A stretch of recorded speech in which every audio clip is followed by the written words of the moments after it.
Happy Monday. Welcome back to Retake the Week. It's been another fantastic best of five weekend. I mean, what a grand final we were subjected to, bore witness to, whatever you want to call it. We had quite the best of five final to Blast Rival Season 2. A pleasant surprise, all things considered, because it's like, Blast Rival Season 2 sandwiched right before the major. Sure, there's some teams in China, so it kind of makes sense. They just have to hop across. Like, whatever. It doesn't seem like that sort of big deal of an event, but we had a fantastic final that more than sort of legitimized the event as really a premier fixture and one we should all relish the fact that we got to enjoy. So, a pleasant surprise in that sense to have had such an entertaining weekend. And we'll, of course, get into all of that. But the key takeaway really is AWPing's kind of it right now. Like, it's kind of the thing. It's been talked down on, rejected, denied all year, but AWPing is so damn hot right now. We've got a lot of topics to cover that aren't just this Blast Rival season. And we also have a guest, as we always do, joining us. This guy, you may have heard of him, you may have seen him before. Probably not, though. Before we get to him, let's thank the members. The members make this show what it is. They make it not just possible, but also make it available on other platforms, and also make it work the way it does. Like the fact that we're able to do it so consistently, the fact that we're able to dedicate so much time to it is thanks to the members. Members get access to the King's Court interviews, the BTS segments that go live before the show, full VODs for pretty much every live stream I do that isn't Retake the Week, because most of them end up being members only. So if you want to get access to that, become a member today. They also get the right to vote on prospects and a few other little bonuses here and there. And that being said, Quacker, another week, another series of games. Have fun. A lot of fun. I was gone from Tuesday until yesterday. For reasons you will find out. No, honestly, it's for reasons you already know. I've been talking about it endlessly for weeks now. It is the biggest CS event in Sweden yearly, which is the Swedish Cup, which we were hosting, and I was helping. I want to say I was helping organize, but I was such a small part of it. I was doing social media, but it's that's something, social media and site coverage. So, but it was amazing to be a part of. I'm going to talk about it endlessly during the retake, but I can just shout out real quick. Alliance won, and I this hoodie, I literally got it from Poi's dad. He gave it to me in the arena, just handed it over, and he said, "I want you to wear this on the show." So yeah, that's why I'm wearing this. And shout out to Dennis, and shout out to Poi. Yeah, shout out. I mean, the Svenska Cupen, the Swedish Cup, you've been sort of ranting on about it endlessly, talking about your involvement, the teams, how important it is, how it's basically the major. Like, you'd rather watch the Swedish Cup than the major. You've made that very clear.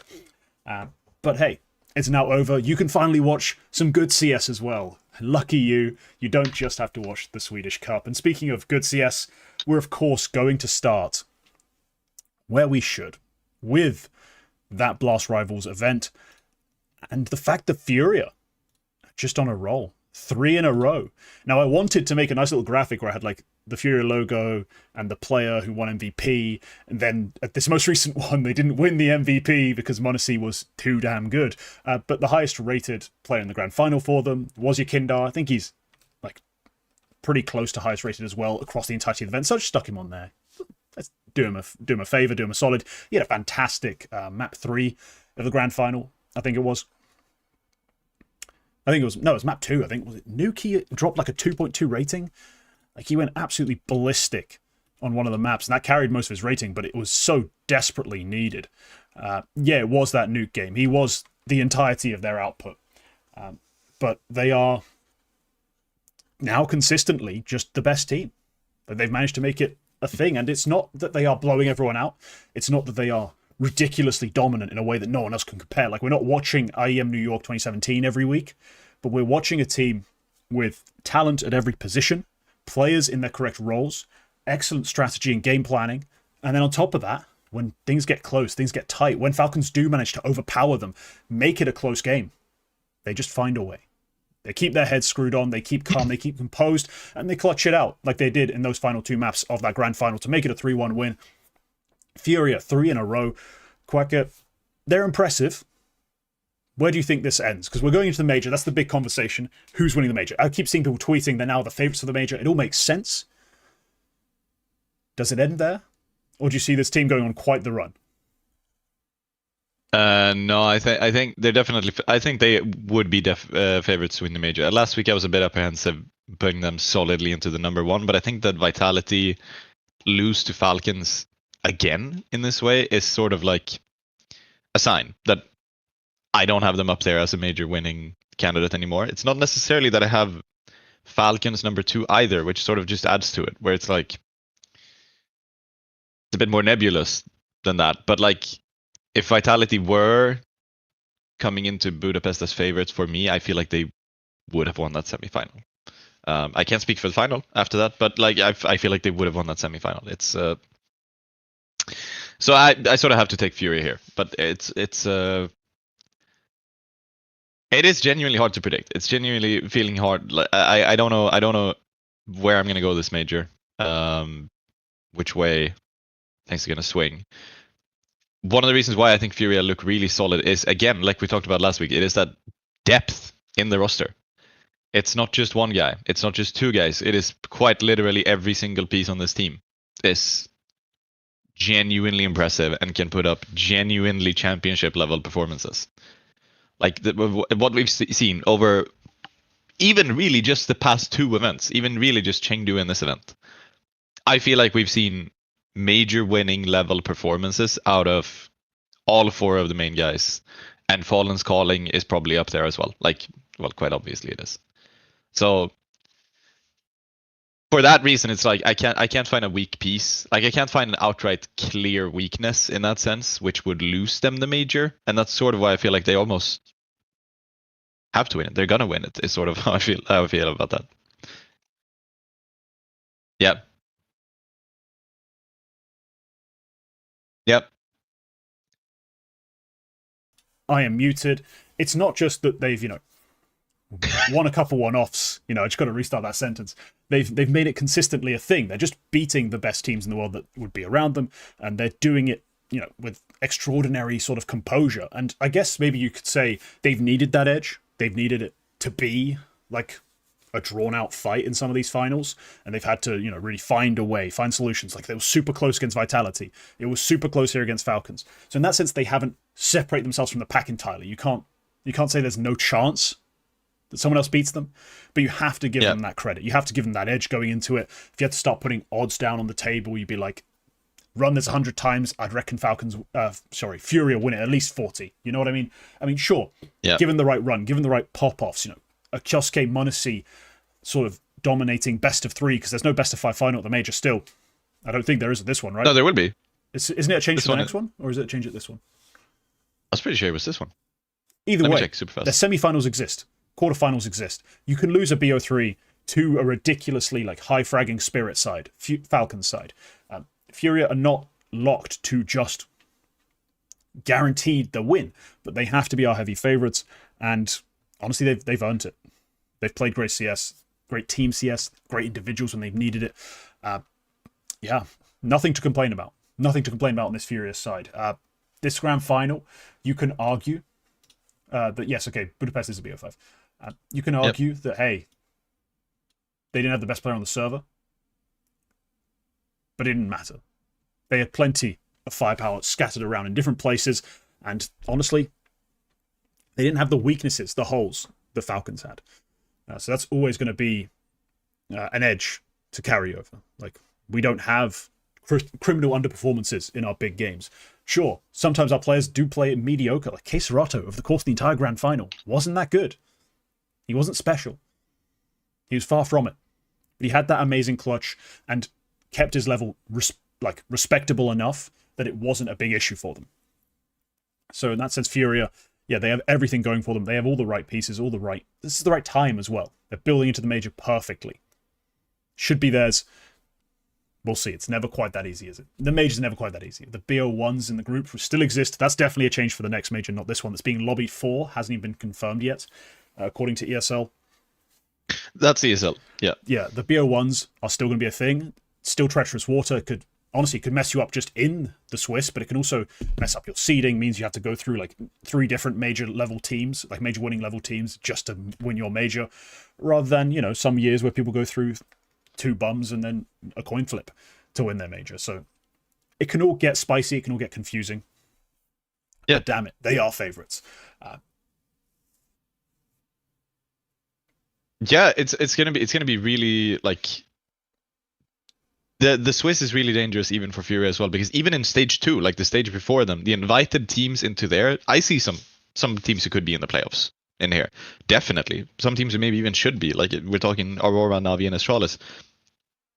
Depending on where you stand on them, at least one of them probably should be in the playoffs, and they're not even in the final stage. There's even a couple in stage 1 which I could see making it through like phase. So like there's a couple of really dangerous. The stage 3 Swiss stage basically is going to be really, really, really dangerous, because not only do we have, well, at least 7, depending on where you stand on pain, who should go through to the playoffs. You then have another probably 3, 4, or 5 teams coming through from stage. I don't see Pain as a playoff team. I do not. No, I don't. But they're here. They are. But like we at this major we probably have maybe 11 or 12 teams which, within some reasonable error bars, should be in the quarterfinal. And those are all upset dangers for Furia, I would say. They have beaten most of them consistently over the course of the season. Like since they kind of flopped a bit at Fisher Playground, since then they've basically only lost to like G2, Mouse, Vitality, and I don't think they've even lost to Falcons. Fisher Playground 1, 4-0. Right? The one where they lost to Saw twice. That's the one I mean. Yeah, because they won Fisher Playground 2, so I was hoping you weren't talking about that. Yeah, no. The first one. Yeah. Yeah, the one where they went out in groups to Saw, basically. Yeah. Yeah. Since then, they've basically only lost to Mouse. I think they lost to G2. I think they lost to Vitality once. Yeah, they've had as they've built up into their sort of status now, they have generally like eliminated the wasteful mistakes. Like losing to Saw for them should be never a fucking chance in a million years. You lose that once, let alone twice. But then again, you know, somehow the Miracle got lucky twice in a row to beat a team with 5 superior fraggers, but whatever. Pure luck, coincidence, whatever you want to call it. Magical chemistry moment. They've since then cleaned that up, and then added, they've had the occasional loss. That's why they didn't win everything this season. But they had the occasional loss, but against real elite teams, and then slowly got better and better, locked it all in. Molodoy got better. Fallen's Calling kept coming along. We got more and more production out of your Kindar and Keserato in the big games, and bang, finally, we're here. This is the pinnacle. This is them. And the grand final, I think, the grand final, I'm going to make a bit of an interesting case here, because I've been the most pro Rating 3.0 person, it seems, in the scene. Like, even more than Nero, based on some of the conversations I've had with Nero, the father of 3.0. Well, the public-facing father of 3.0. It's not all him. Just so everyone knows, there's more to HLTV than just Nero. But I did think, I came out of that grand final, saw Molodoy's rating and thought, it's a bit low.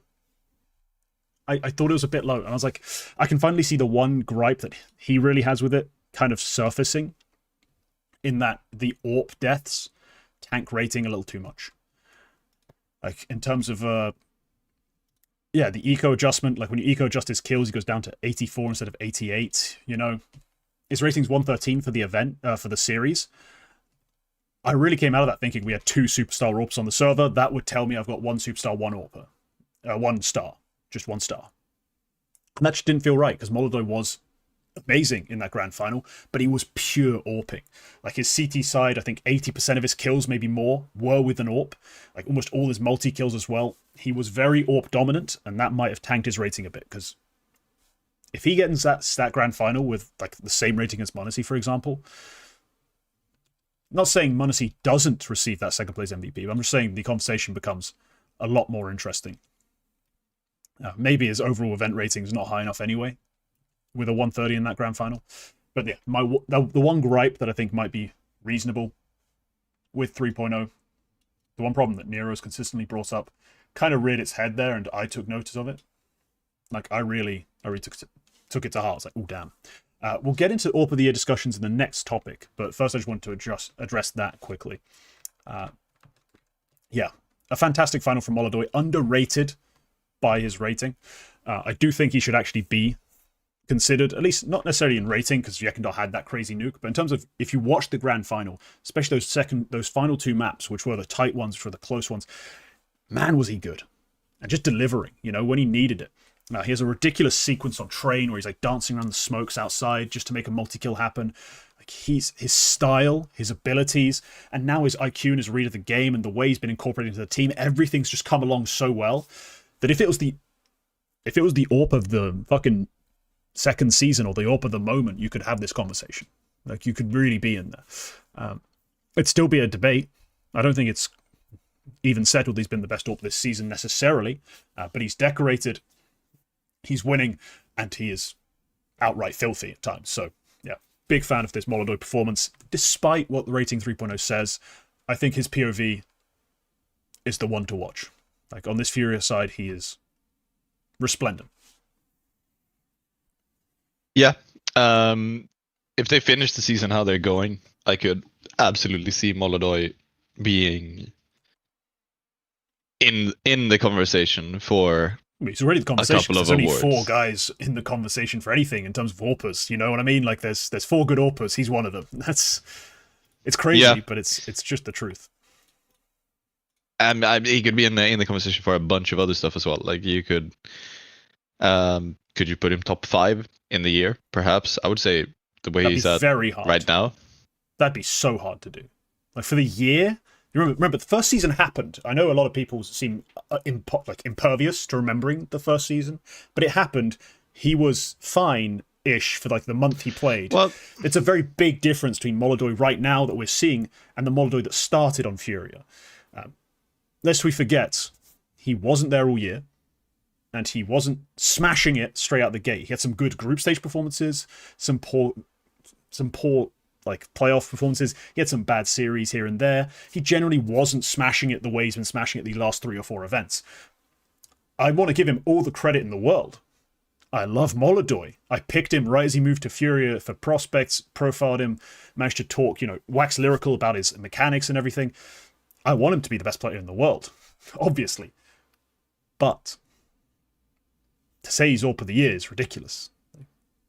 You're taking like a part of the year where molodoy's great, extending it to his entire year, which he didn't even play. Like, come on. Yeah. Let's calm ourselves down. AWP of the year, I think, is unfortunately HLTV's award is going to go to ZywOo 100%, because the way they classified ZywOo is the AWPer, and then he is the best AWPer. I think we have this pretty much established. He's the best with the AWP role. Yeah, that's essentially how they seem to be phrasing it. They seem to be telling people to vote. This guy's the AWP role. Is he the best player who has the AWP role? Yeah, like kind of attached to him. Thing is, I would say if he isn't top 5, he's 6th. That's sort of how I feel about it on the list itself. Because at this point, overall. Yeah, where he's going to land on the top 20 list. I could if he isn't top 5, he's 6th, because I don't see anybody.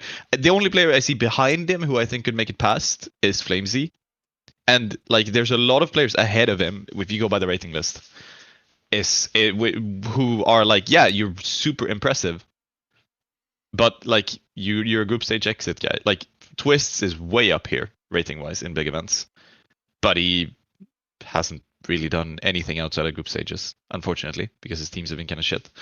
Xantares is the same thing. I have a hard time putting Xantares in top 5, even if they won an event. I could maybe even make a case, like you probably have to make a case for either Rops or Shiro ending up behind molodoy, but it's possible. It'd be a crazy case to make. Like, it just wouldn't make sense. He might get pipped by his teammate, like Keisarato's ahead of him on rating. Yeah, he might get pipped by Keisarato. The thing is, the way you make the case for molodoy is interesting, but in terms of for the year, it's just like players overall, especially, you're not going to get him top 5. 6, 7. Well, great for a rookie. Fantastic. You know, an absolutely insane debut season. It's just that he didn't come out the gates like this. If he'd played every single event he played for Furia at this level that we've seen the last couple of events, it's probably not even constant. Hell, Furia probably have a bunch more titles as well. Like, it's a different conversation. But yeah, unfortunately, he hasn't been quite that good. Yeah, it's been great. I love it. I think it's a bit absurd to put him as AWPer of the year. but everyone's very current, as, yes, we've now decided, according to the Brazilians of the chat, who are all represented by one very vocal person, we now only care about seasons. So if we want to have the AWPer of the season conversation, then we can. And in that vein, we have to talk about the man who did get MVP at this event. Because it didn't get given to any Furia player. It went to the second place finisher of Mongolz, and player who is most likely, I think, to upset, as it were, when it comes to AWPer of the year, because he's technically not as high rated as ZywOo for the year, but the player who's been somehow underperforming this year, been terrible all year, and is still insanely highly rated, fragging out like crazy, using the AWP in a way most players don't even dare. Like, only molodoy comes close to like matching his aggression and assertiveness with the AWP. Mongolz, absolutely fantastic performance. But as you can tell by his delighted picture that I have used, receiving his MVP, second place again. 2 MVPs this season, both times from second place. And it's not that he hasn't deserved them. He's played absolutely insane CS. It's just his team can't seem to bloody win. They just can't get it done. And that's a shame. That's a real shame because, man, I think he's been worthy of a win this year. He just came to Falcons right after they had that Dexter fluke run. And since then, on Falcons, it's been second, top four, second, third, second. A failure at the major, a failure at Cologne. But a lot of excellent finishes. For a guy who's allegedly had a terrible year, he's had 3 bad big events, 2 bad play-ins, in terms of his team at least, those play-ins, and then a whole lot of goddamn elite Counter-Strike. So I'm again impressed by Mongolz because that grand final he played out of his mind. A lot of great rifling, a lot of great AWPing. Deserved a second place MVP, given his playoff run, given his group stage run. But I'm sure a very frustrated player at the end of the day. You can see the 1,000 yards there, like somewhere down here. You can see the how what a style inside he is. That's his MVP winning picture. That's the picture where they were like, this is gonna be on this event forever, and this is the reaction you're gonna have. Yeah, I don't know what to think about where he is really, because there's also like there's a case to be made for Mongolz maybe not being perfect either, where a couple of these non-trophy winning events, which means all of them, have been not necessarily his fault, but he's contributed to them not being trophies. Like, there's a couple of key rounds here and there. There's a couple of key matches here and there where he's sort of disappeared a little bit. Yeah, no, he's had his own fall-off. It's been a topic for Falcons, hasn't it? Like, just generally, the big player in the big game, where was he? Yeah. So that's, there's a topic to be, that's a narrative to be had as well. Especially, again, like something which has been talked a lot about is his head-to-head with molodoy. In most of these games, or a lot of these games, molodoy just kind of out-ops him in the head-to-head. Like, if you look at the op frags head-to-head, a lot of these maps, molodoy is ahead of him, which is, doesn't paint the full picture. But when it happens over and over and over again, that's sort of maybe more of a statement about what kind of a team Furia are versus what kind of a team Falcons are. But it's still a picture to be painted. It happened to him again. Is what I saw. I think HLTV wrote about it when he got the MVP and lost. It happened to him again, which is an interesting way to phrase it, and probably true to a degree. Like, losing the final happened to him rather than it was his own. Yeah, exactly. Because he was excellent in this final. I'm not sure I would call him the best player outright in the final, even if the rating would suggest that. Again, I should say I haven't been watching it. I would probably give it to Yikindo though, just off of. Yikindo had to be clear again. Yikindo had one fantastic solo win on Nuke. The rest of the series, he's just fine. Like, he's not outstanding. He's not spectacular. He's not special. He's just fine. Mongolz is he just had a fantastic final, like start to finish. True. And that's why I think he's more than deserving of all the praise for this grand final. He's very deserving of the MVP. Yeah, he's very deserving of the MVP award regardless, because they also like he's instrumental in beating Vitality and also beating Spirit in the group stage of the event, in the opening game no less. He's instrumental in both those games, and I'd say, if he probably could have won it even with a weaker grand final performance, but yeah, here we are. He's the top-rated Falcons player in every single series they played at this event. So they only played 4 technically, but top rated against Spirit at a 1.46, top rated against Passion UA at a 1.53, top rated against Vitality 1.56, and then top rated in the grand final 1.30. Even with a slightly weaker final, I think he probably still could have won the MVP award. But yeah, excellent job. Just to touch on the whole AWP of the Year conversation, for me, the reason I've often been frustrated around the molodoy talk is I've been told it's a weak year. I've been told he disappears in big games. His overall ratings for the year, sure, 127. He's 0.04 behind ZywOo. Already, that's the door creaking open for AWPer of the Year. That door's creaking open. In the playoffs, for his terrible down year, he's a 123. That's his terrible down year. In playoffs, he's a 120. He disappears in the big games. Playoffs, 123. Yeah, save it. Spin me a different lie. And in grand finals, yes, the grand finals, which they've lost every single one he's played in, he's still a 117. He hasn't won a grand final. He's played 20 maps of grand final play this year. Vitality, obviously, 38, the top in the world. The rest of Falcons at 24 in Kingt and Nico Tesses, the core that have been there all year. Then 20 for molodoy. He's top 10 in maps played in grand finals this year. Never won any grand finals. He's still a 117. It's not a bad molodoy year. This narrative is completely fugazi. It's just nonsense. He's been fantastic. I have him as my AWPer of the Year. I've made that clear in my video. I've seen the polls. Absolutely no one else believes in the same sort of idea. That's okay. That's perfectly okay. But for me, the style, the stats, he has everything. For me, he's my AWPer of the Year. This sort of thing, though, this sort of grand final where we see molodoy gets the MVP in second place in a 3-1 win with 2 double overtimes. And I look down the fucking list, and Nico's not a good final. Kiosk's not a good final. Kixan has randomly had a burst of sort of impact and fragging, but generally, no one else on Falcons steps up to the plate. Yeah. We've all seen the Tesses choke, like the indecision, the freeze, the panic that just loses them around pretty much outright. This is the kind of thing where you feel for the guy. And then you also go back to that narrative that we've all had. Falcons, big players choking. Remove molodoy from that conversation. Now let's really talk. Kiosk, I can give him the benefit of the doubt of age. And also, talking about how the sort of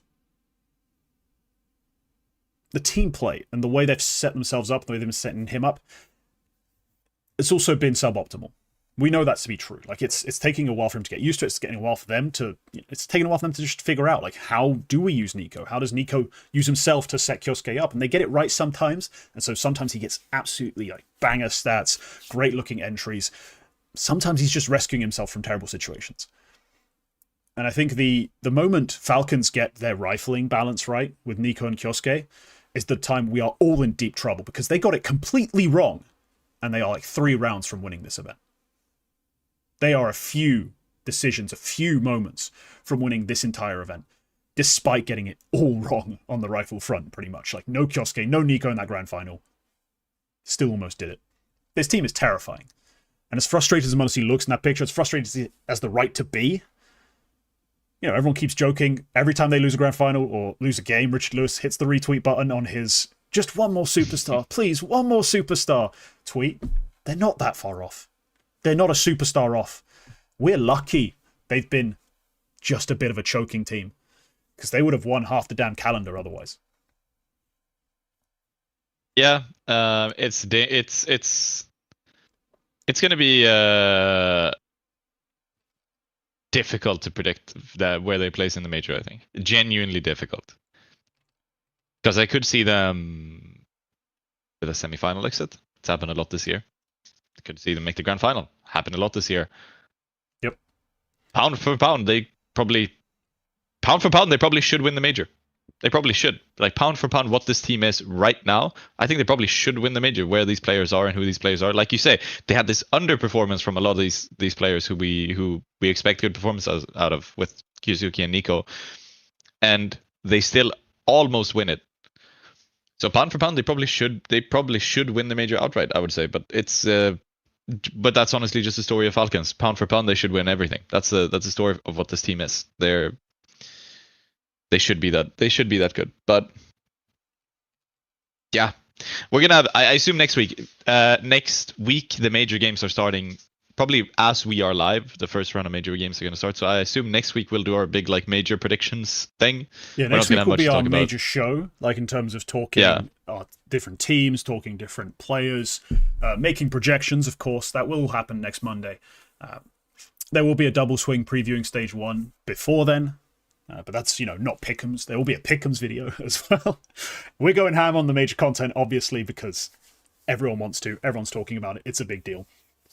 Yeah. But yeah, just to address actually something that keeps popping up in chat now. You want to talk seasons, it doesn't help you.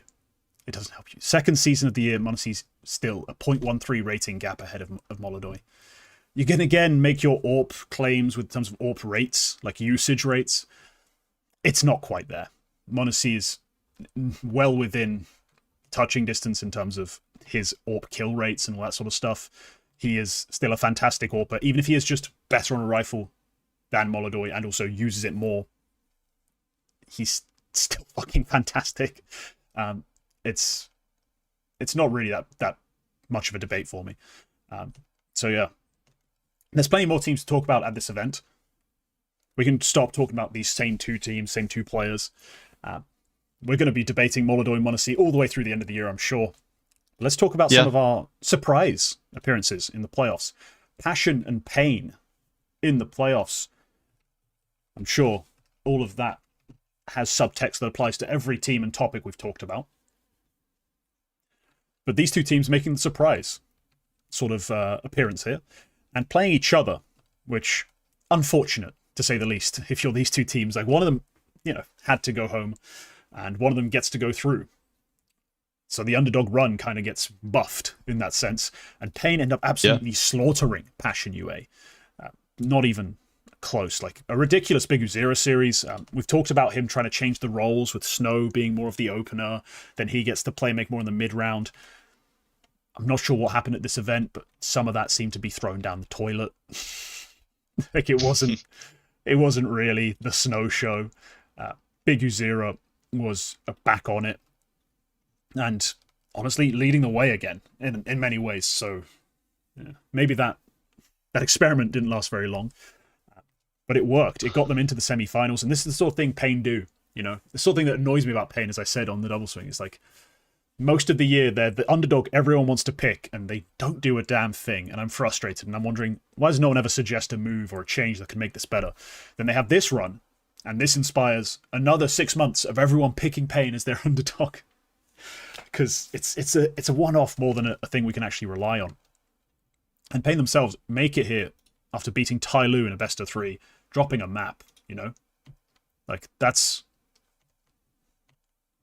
who they beat to make playoffs. We can give Pashu a lot of credit for beating Mongolz to make it here. We'll talk about Mongolz in a second, but Pain specifically, they beat Tai Lu. They get the layup out of Passion UA. And now I'm assuming that they'll disappear again. And that's just frustrating. I don't know what the secret sauce is to fix them. They got absolutely battered by Furia in that series in the semis. Like, crazy, crazy K Serato game. Mm-hmm. So I don't know how to address it. I know how to complain about it. You know what I mean?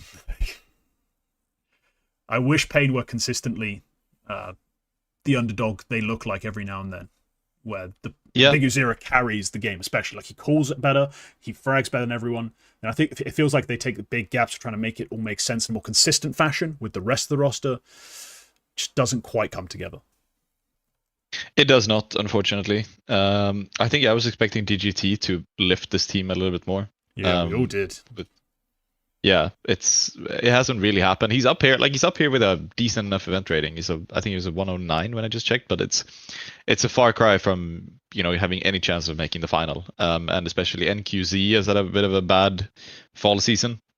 He was up there for. I saw some people putting him up there for like genuinely impressed with how he's been playing so far this year. I think after I can't remember if it was before or after the major, but I think Maui Snake in his top 20, he put him like in one of the fringe positions. Like he put him like just outside or just inside, because he does that thing on stream sometimes where he'll just make a top 20. And more of a top 30. But and I agreed with that. I thought he was very impressive in the spring season. Instrumental in a lot of those. For Pain, I feel like their year is sort of it's characterized by their very close losses more so than their wins, but they had a lot of really close losses that were very impressive, and NQC was very, very, very, very good in a lot of those. But yeah, unfortunately, I feel like they're taking a step back this season. That's a shame.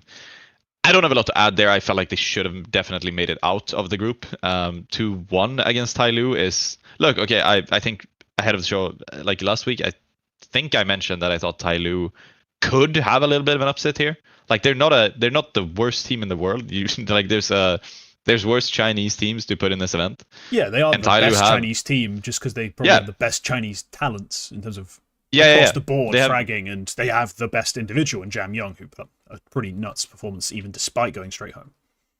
Yeah, and I think we saw that they took a map of Vitality, they took a map of Pain. But I did still expect Pain are still a level above Tai Lu, even with their struggles in this fall season. So I did expect them to make it out. I'm far more impressed by Passion's winning as Mongolz, to be honest, because Passion they've looked good in a weird way. Passion UA, previously of Complexity, they've looked simultaneously super good, but also pretty damn shit all year. Because I've seen them lose a lot of stuff, which they shouldn't lose. And I've seen them come to events where they had a decent chance of placing quite well, and they didn't really make it happen. But at the same time, we've seen Grim be absolutely insane. At the same time, I think Holzerk has had an impressive year. I think Holzerk is, he's not up there anywhere near like a top opera conversation, but there have been times when Holzerk was an outright liability, and I don't think he was. He has been in 2025. I think he's been pretty solid. Yeah, I think they've had events like everyone does, but yeah, I could agree with you there. Holzerk, this isn't like maybe it's splitting hairs if it's his best year as a tier 1 AWPer, but it could be. It's up there. It's been an impressive run. I think JT is impressed because this team has looked decent. They were one of the very early adopters of Train, and they were really good on Train very early on. And I'll give a lot of credit to JT for that. I'll give a lot of credit for Nick X as well, who sort of came in as who the fuck is this guy? And actually sort of literally the embodiment of the meme. It's just like, who the fuck is this guy? Where did you pull him from? Yeah, and sort of warmed into being a solid tier 1 level player. And then finally, adding Kvem here, who is, as we've always known, an amazing player.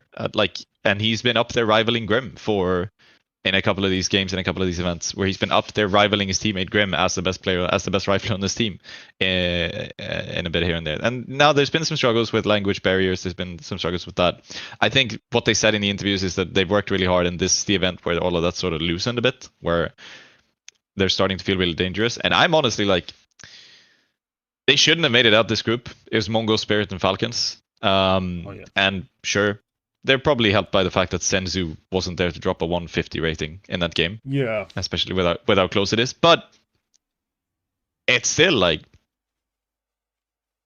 they're dangerous. They're genuinely dangerous. And this is a team which is going to be in the major, entering in stage 2.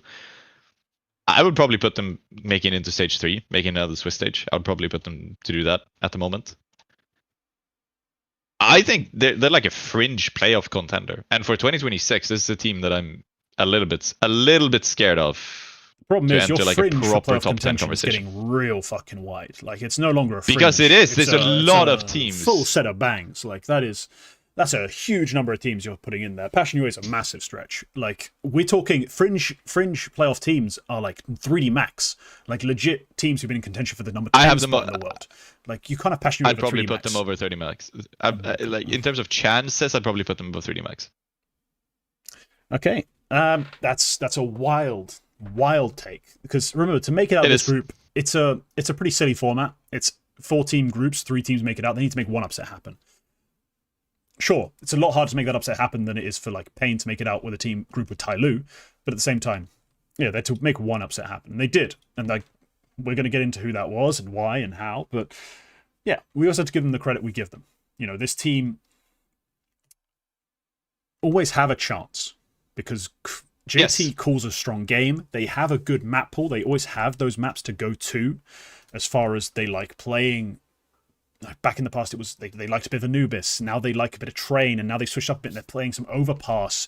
They're playing a lot of really one-sided maps, as in not one-sided as in it is CT-sided or anything, but more as in it has to be you are good at this map or nothing. Like you have to be a guy who wants to play that map to be good at it. You can't just show up like you do on like Mirage and just play. Like a lot of teams can just play Mirage. If you're picking Mirage, you're going to take a lot of uncomfortable losses. Same thing can be said for Dust 2. At times Inferno, though I don't think that's quite true right now. They do like to play the specials, as they used to be called. Like the more difficult maps, the more complicated maps. And that gives them an edge all the time. And we finally saw at this event, especially what I was waiting for. Kvem and Grim had a good series. And it was the same series. You know what I mean? Yeah. Like they've really struggled to get both guys online in some of the earlier events they played. I mean, they had a decent run at the second season of Draculan, Glitched Masters, where they did have both guys playing pretty well, but those were smaller events, smaller opposition. This was big-time games when they got both of them actually fragging out quite a bit. I mean, in that Falcons loss, for example, Grim 113, Kvem 107. You know, in the past, that just wouldn't have been a thing. Like, that's just been difficult for them to get. It's both star players activated at the same time. And yeah, so everything's looking positive. I don't think it's impossible that Passion UA next year are a team we talk about as top 15. They're just a far cry from that position in the world, and they also just, you know, haven't quite got it all together yet. They're not quite there. No, they're not quite there, but there's a pretty long run until the major starts, and for 2026, I think they're a team which are going to be able to retain their players. There's nobody here who I think immediately gets bought out. I think even with how well Kvem is playing, he's been playing so well for so long where I feel like if there was a Navi or somebody who was going to be interested in a player like Kvem, they would have had him at the moment. Like they would have had him years ago. And the rest of the team is like, yeah, again, if they wanted to be picked up, then they would have been picked up. So it's it's more so for 2026. I think we're talking about them as a top 10, like a realistic top 10 team, who could genuinely make stuff happen more consistently, because Complexity have always been that. Complexity had last year, they had the odd ESL Pro League top 4 finish, and it was Elige who was driving it, but like the team still made it there. Yeah. And we had the odd thing like this, and we've had that basically forever. In 2023 as well, we had the same thing where they went in Sydney and they played the grand final, right? They played the grand final against FaZe, because they did, because that was around the time they were being bought out by whatever the name of whoever. Yeah, it was a buyout thing. So we've always had that. I think this roster is the one which could start being consistent, because it you know, I don't see the same floor. I don't see the same low floor in the same sense, where I feel like I'm on this train now. And this event, it's not everything. Like it is, as you said, it's just a couple of. They needed one win to make it through the playoffs. Great job. But how close they played that Falcons game, and with the win over Mongolz, and you know, I'm impressed by that. And then of course it's a bit of a bomb out against Pain. It's gonna happen. It might be nerves as well for Kvem being that low down. That's the stuff you iron out over. That's the stuff you iron out over a 32 team major and a winter season, I feel like. Yeah, they got absolutely creamed in that quarterfinal, and that's the sort of performance where you just hang your head and you're like, why did we suck? Like, we just sucked. It's not. There was no two ways about it. Like, everything went wrong. There was nothing redeemable about that game, really, for me. Like, that was a dreadful performance, and unexpectedly so. Because, this team, even this year, you know, with the 6C Knicks version, which wasn't great, still made a top 4 at Bucharest. You know, the first time we were in Bucharest this year. They've been still solidly dangerous. You know, playoffs in Fisher Playground. Like, these are not nothing results. So now with the slight improvement in the Kvem edition, I think, they are one of the better rosters they've seen in a while. But that brings us into the team they beat. the upset they managed to get against the Mongolz. And for Mongol's sake, this cannot be consistently a thing. They can't be getting upset like this over and over again. But they've got ControlEZ. They've got a lot of things going for them in terms of the rest of the roster, but it's just not working. They're just not getting the wins anymore. The things you'd expect them to do with Senzu, like just making playoffs here, just not managing it. And at the surface, like as you've mentioned before, doesn't seem like ControlEZ is the problem. Like just look at his rating.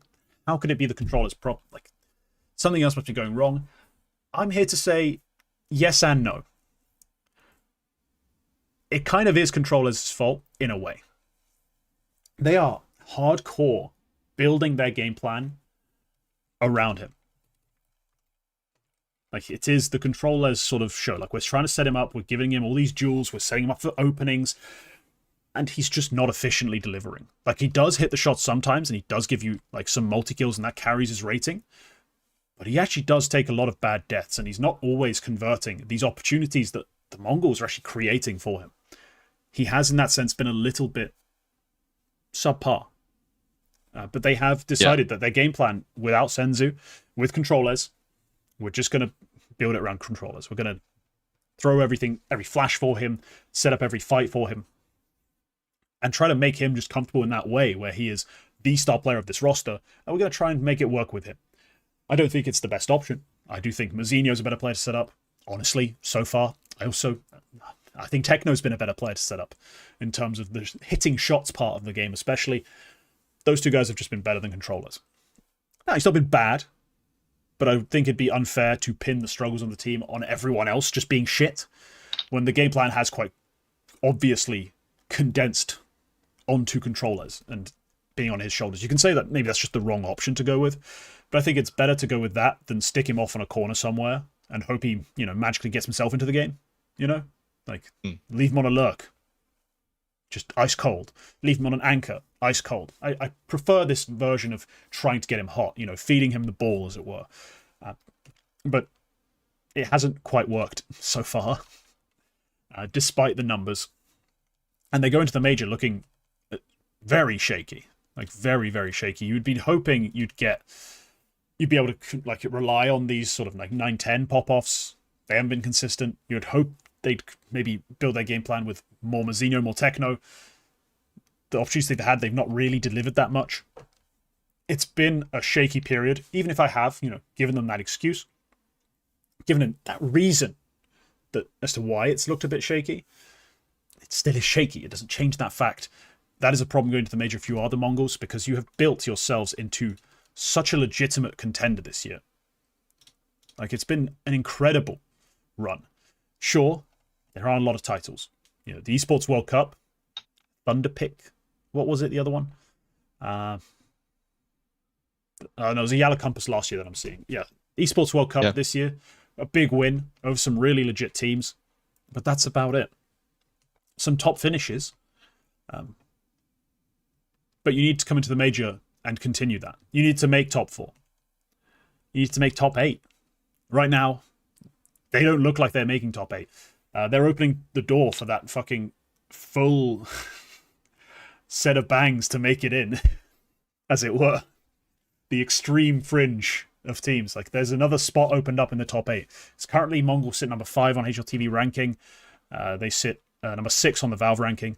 They are supposed to be one of the top 8 teams. I think on paper at the start this year, we'd have all said they'd be one of the top teams. Now the year's played out pre-Senzu removal, they 100% would have been one of our top 4 picks even. But right now they are struggling.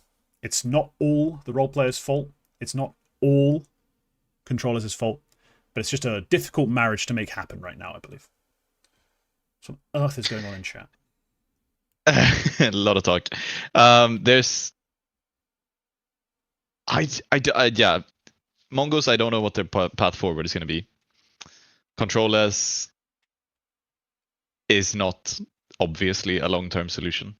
I think they have to be looking at who out of these Mongolian players performs during the major, because we have a couple. We have a big bunch of them actually, who are going to be in the major.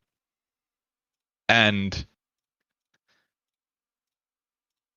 I'm worried about their next year. I feel like we're gonna have like a proper big Mongolz rebuild next year with whoever they end up putting in. I don't know.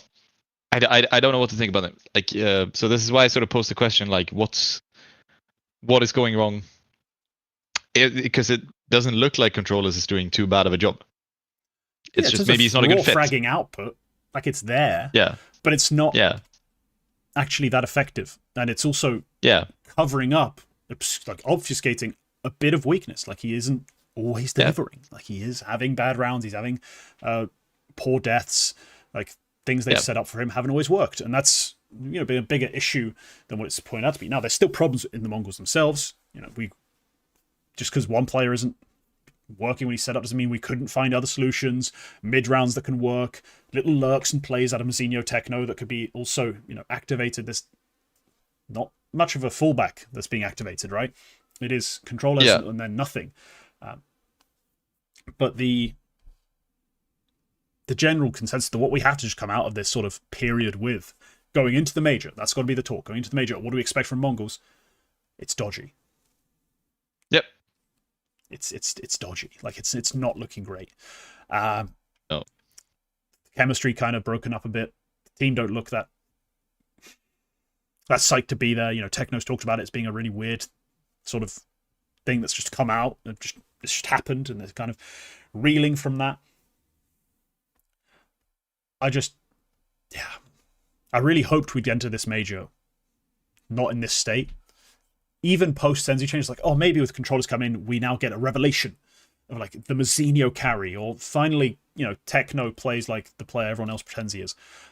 But instead, we've got this pseudo Senzu replacement that has just looked awkward, and everything's feeling a little unfinished and unpolished in a way that we wouldn't really associate with this team given the year they've had. So tough times.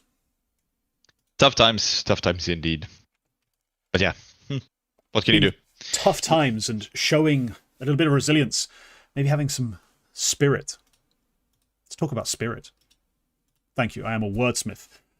As I put it down here, spirit were better, I guess. You have to just accept that this was a better performance than what we've seen so far with the Tnaiv roster. You know what I mean? This roster struggled to make it out of groups, struggled to do a lot of things. At this event, made it to the quarterfinal. Played one hell of a series against Vitality. Now, Vitality would go on to lose to Falcons 2-0. But it was a pretty impressive result for Spirit. Like a pretty massive turnaround based on what they've been showing us so far. Now, there's still disappointments to talk about, still problems. But the one key thing that we can say is Donk at this event at least played like Donk. Right? We saw some absolute donking. Ignore the Falcons series. Ignore that entirely. But he absolutely obliterated the Mongolz. Played really well in that series against Vitality. Not quite statistically up to his level, but still a really strong performance. And we got a strong Shiro as well. So some of the win conditions are reactivating. They were able to actually test one of the very best teams in the world to their limits. Like this Vitality side had to win back-to-back overtime maps. In much the same way we saw Furia tested and pushed by Falcons into 2 overtimes in those 2 maps. Same thing happened here in this quarterfinal. I really thought, like, so there was a point, I'm not sure, I can't remember when I felt this really. It was either during Mirage or Nuke, like really late. I was like, this could actually go totally wrong for Vitality. Like, this could be the game that Spirit actually make their deep run. Like, they win the big game and actually come through. But again, Vitality showed they had a little more of that edge left, a little bit of star power, a little bit of spice to throw in, and still got it done.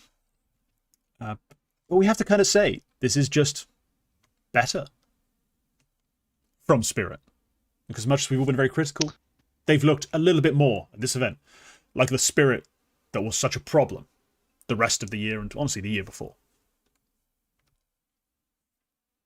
I'll give you a question here, because there's an interesting thing about this event, which is that this is the first time this season, not just with this roster, but this season outright, where Spirit have played Vitality. This is the first game since May where they play each other. They didn't play each other in the Austin Major. They didn't play each other in Spirit's Cologne win. And they also won. What was the other one? Blast Bounty. They also didn't play each other in that event either. From this game, because I assume Spirit Vitality is a game which needs to happen for either of these two teams to win the major. I would assume that game is at least likely to happen. Yeah, it feels like a quarterfinal right now, but you never know with the BO1s and shit. Yeah, quarterfinal, semifinal, maybe a 2-0 decider game. Who goes through? It's a game which you would assume is going to happen at some point. It's a game you want to be prepared for. What's your takeaway for the next time this game happens? What's your takeaway? Who wins this? Who wins this matchup the next time it happens? The problem is I can't just consider this match. I have to also think about what I saw Falcons Vitality. And that was a Vitality you genuinely feel like they are slipping a bit. Like in the ways that aren't necessarily that obvious in terms of, I still think FlameZ in a big match will have a massive performance. I still depend on him. I still think Zywoo's an amazing player. All that stuff's still there. But some of the slight edges they used to have, especially in the last season, but also at times in this season where they have come and won another event, just weren't there. The thing that makes you a champion, the composure. That clinical, just finishing it off. And the maps are getting messy. Like, you can say they still had some of that in reserve to beat Spirit in those close 2 maps, but they didn't really seem to have any of that juice against Falcons. I feel like the next time these two play, it's again backed to a coin flip. Hell, with Spirit going from strength to strength, I'd be willing to take the bet that Spirit win it next time. And obviously, that can't be the case. If you're Vitality, you have to be able to beat this Spirit because they're not even the number 1 contender to win the major, Spirit right now, based on the form they've shown, maybe 5th, maybe 6th. Certainly where roughly the period, like the place I had them in the Power 10, and this event didn't do a whole lot to shift that. I'd still rather rely on a Falcons and their firepower. They've had it more online this season by a long shot. I'd rather rely on Furia and their total complete sort of package that they have in the way Vitality used to. I'd still rather rely on Mongolz right now. In a playoff series that isn't the grand final, I think Mongolz are also still more dangerous than Spirit. So the fact that it took you this much effort to put Spirit away, and Spirit are only going to be better the next time you play them, I have concerns. I really do have concerns. So, still a good win, still a good performance. I mean, 7 hells. You finish top 4 in an event that's just before the major and your prep starts. You should be okay with that. But they need to, address a lot of these things in terms of their confidence, their belief, their interplay. It just wasn't there. It wasn't there at the same level, especially in the semi-final afterwards. So Spirit, I think, are taking a lot of positives from this event. Despite the fact that they go out in the quarters, like there's a lot of positives to take away. And I think they are, despite the loss, probably buoyed by the fact that they gave Vitality such a damn good run-in. Like, that was a banger back and forth. The fact they were able to pick Dust2 and win it against a real team, against an elite team, also good. Like, just a lot of little W's for Spirit. Currently, I would anticipate they win it. We'll see how Vitality come back after their breaks. Both these teams are stage 3, right? So they have time to prepare. They have a couple weeks, maybe a bit more, to really address some of their issues, address some of their doubts, the niggling little problems they have left on the roster in terms of how they're playing, and then come back and hopefully, for their sakes, play their best. Yeah. I mean, I hope we can get. I keep hoping we can get a really good level out of this Spirit team with Tenier, because it would be exciting. It would be what was promised. It would be far more engaging than seeing this sort of slightly whimpering Spirit team. I feel like, despite having mess is what I'd call them. But despite Spirit having Donk, who still has a year rating above 1.4. Still. Crazy, isn't it? Yeah, last year at this point he was below that. Like, he started out and it's like, oh, super hot, yeah, whatever. Then he sort of dropped down, and I think he finished the year on 130 something. Like, he was on a 170. Yes. Yeah, and that was still impressive, but it's like it's a different thing. And we've seen periods of players rated 130 something. Zywoo's a 133 right now, I think, or he's a 130 something right now. The year he's a 132. Yeah, 132. We've seen that before. It wasn't entirely new. But then this year he comes in and he starts off much better. He ended on a 136 last year. He did, and then this year he started much better. He's still on a 141. Still on a 141. Yeah, despite a streak of 3 events now where he's sub 130. Yeah. Donk. Like that's the worst streak of his career probably. Yeah, is those 3 events he's improved all in a row, sub 130. He's still maintaining a crazy rating for the year. Yeah, it's not even 3.0 stuff as well because his T rating is 1.50. Like that's his T rating. His CT side is genuinely a bit worse than last year, but his T side is so insane. And the fact that we have this player on this team, which did manage to win Cologne relatively recently, which has brought in a player who is legitimately so exciting. 2 players, I would say. We've all forgotten quite quickly about how excited we were about Zwei when he was absolutely tearing shit up on Amiga. Like, I'm not saying that he's better than Tine. I'm not saying he was ever going to be up there on Spirit. But we are so down on him right now where I feel like, well, aren't we also waiting for the Zwei activation in a way? Like, aren't we still waiting for that? We kind of can't wait for that because it's not meant to happen. It's been outwardly stated, like explicitly by Hallie, that Zwei is meant to just be Magic's. And Magic's, sure, we had that major ridiculous one-off. Well, major grand final, because most of the major, he wasn't that insane. Yeah. It was... He's not supposed to just magically change the way that position is played on this roster. They've had a very clear idea of how pieces are supposed to perform and play. The one thing that you could say they addressed to try and change was Tane coming in for Zontix, explicitly because of how the T-side lurks were being used before by Zontix. Like, Zontix was, he was passive. You bring in Tane to address that. Maybe you have the option now to, in the mid-round, have a bit of pressure applied in a different spot, and it's more dangerous. It's more threatening to another team. Unless you're literally just putting Zontix into Frozen every single duel, to have Tane, lurking around the map, potentially plucking players away, taking cheeky little fights. That was supposed to be the angle. Like, you'd maybe slightly change that up, but the other one isn't going to end up changing that much. Like, sure, he's going to take some hard entry paths, and in those options, thanks to his really sharp aim, you could argue that Zwei may have a better chance to get those kills than Magic's did. But overall, the playstyle wasn't going to shift up that much. And that's been made incredibly clear by Hallie. That we shouldn't expect a magical Zwei breakout, but just that if Zwei gets his aim in and has a good event, he could have some impact. They are, still probably a terrifying team to see at the major, but it won't be because of Zwei. It'll be because of Tane, combined with Donk, combined with Shiro. Donk and Shiro both having career best years. Tane was having one of the best rifling seasons we've seen in a long time, especially from a guy who's on a pretty underwhelming side overall. Like, he was tearing things up, really impactful. His fall off has to be studied. Like, it's a crazy fall off this year between Heroic and Spirit. So let's see what happens. But Spirit still, I think they're still there. They're still there. We can't count them out at any point. Not at all. No, they're always dangerous. In a way, they're a bit like Falcons in the way that they should, pound for pound, they should make it a lot deeper than they are.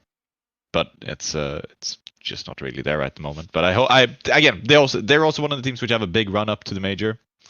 This weekend I was talking a bit to Broadland, and they have a long, like, the teams who are stage 3 invites, they have like a long time where they have time to take some time off, then go to boot camp, then go to Budapest. Like, they have a lot of time to work on this. So yeah, it's going to be exciting to see where Spirit stack up to the others. Yeah, who knows? Maybe another ridiculous run to another grand final, to another win potentially, because they've been they've been capable of it. They've just been capable of it, just showing up and winning events outright. You will remember that Magix and Zontix were on the community, even Chopper were on the community's chopping block before the Shanghai major even. Everybody was kind of down on this. And Spirit were probably outside of winning the major. At that point, they weren't like 4th or 5th. They were at this point you could maybe even put them even further out of that, depending on how down you are on Tenier. But at that point, they were pretty solidly the third favorite. I think it was between... They were one of the top favorites, easily, for Shanghai. Going into it, my favorite was G2 because they had such an insane playoff record against both Spirit and Vitality. So G2 were my favorite for Shanghai, and then Vitality were probably second. Yeah, and they had Navi in the conversation as well. Some people were still talking, but you know. Well, Navi were, I would say, fourth at worst, even with the bit of a whimper they had in the event prior to the Shanghai, because we did have big event wins from them shortly before the major. No, let's be real. Like, they won Rio, did terribly at Blast. There was the World Final just before, and then came into the RMR, came to Shanghai. No, they were probably, you could put Spirit anywhere from second to fourth probably in terms of your ranking of them at that major. Like, Navi was still... Point being, they weren't favorites. They weren't favorites and still won. Yeah, they were definitely not favorites, and they still won. They made it through 3-1 after a loss to... Who was their one loss to in the groups? It was Furia and an opening BO1. You know, the complete, an absolute bullshit loss. Yep. And then, you know, smashed Liquid, beat Mouse handily, and that grand final was legendary. So, no need to elaborate, really. It was a pretty legendary run, but it's the sort of thing they've done time and time again. You know, no one expected them to win Katowice. No one expected them to win Cologne this year. No one expected that win, and that came screaming out at us in the end. So never write them off. They're still a threat. I'm never writing them off. They're still a problem. Speaking of never a problem, Sweden at its national cup. Never a threat, never a problem. Swedish Counter-Strike at the major, unfortunately. It's just real. Yeah. But it was a Swedish Cup, and there were a lot of interesting sides, big games, and, you know, some guys in attendance you may have heard of. Let's get into it. The Swedish Cup, the Svenska Cupen, or however they want me to pronounce that mess. What happened? This is the event that we are running. It's Fragbite's event. It is the one event we run every year, the one LAN event. This is the 4th year of running. It is the biggest Counter-Strike event in Sweden for domestic play, at the very least.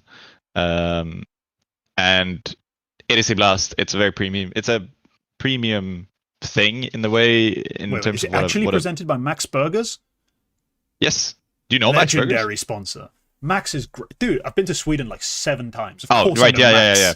Like, Max is legendary. They're such good burgers. Like, oh. P-Trams in the chat. You know, Max Burgers actually exists in Poland. They have franchises in Poland. Oh, man. Yeah, so B-Trams helped me out with the articles that I've been going on and on and on about. Thank you so much, B-Trams. They were legitimately so well, and the teams very much appreciated them as well. I can say as well. They read them and they really liked them.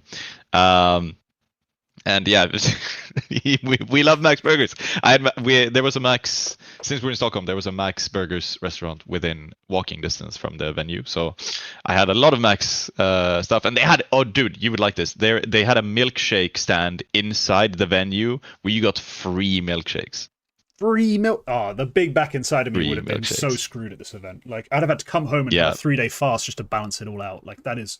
I mean, yeah, you got the pretty small cups, like tasting cups, but they were free. You could get however many you wanted, and the bar was next door if you wanted to do like a spikier stuff. I don't know if anybody did it. I don't know if it was technically allowed. The event is over, so you can't do it now. But dude, having like a vanilla sort of, I had a vanilla maple shake once with Tennessee honey on it, and I was just like, oh, this is disgustingly good. Like, you cannot. This shouldn't be legal. This is obesity and alcoholism waiting to happen.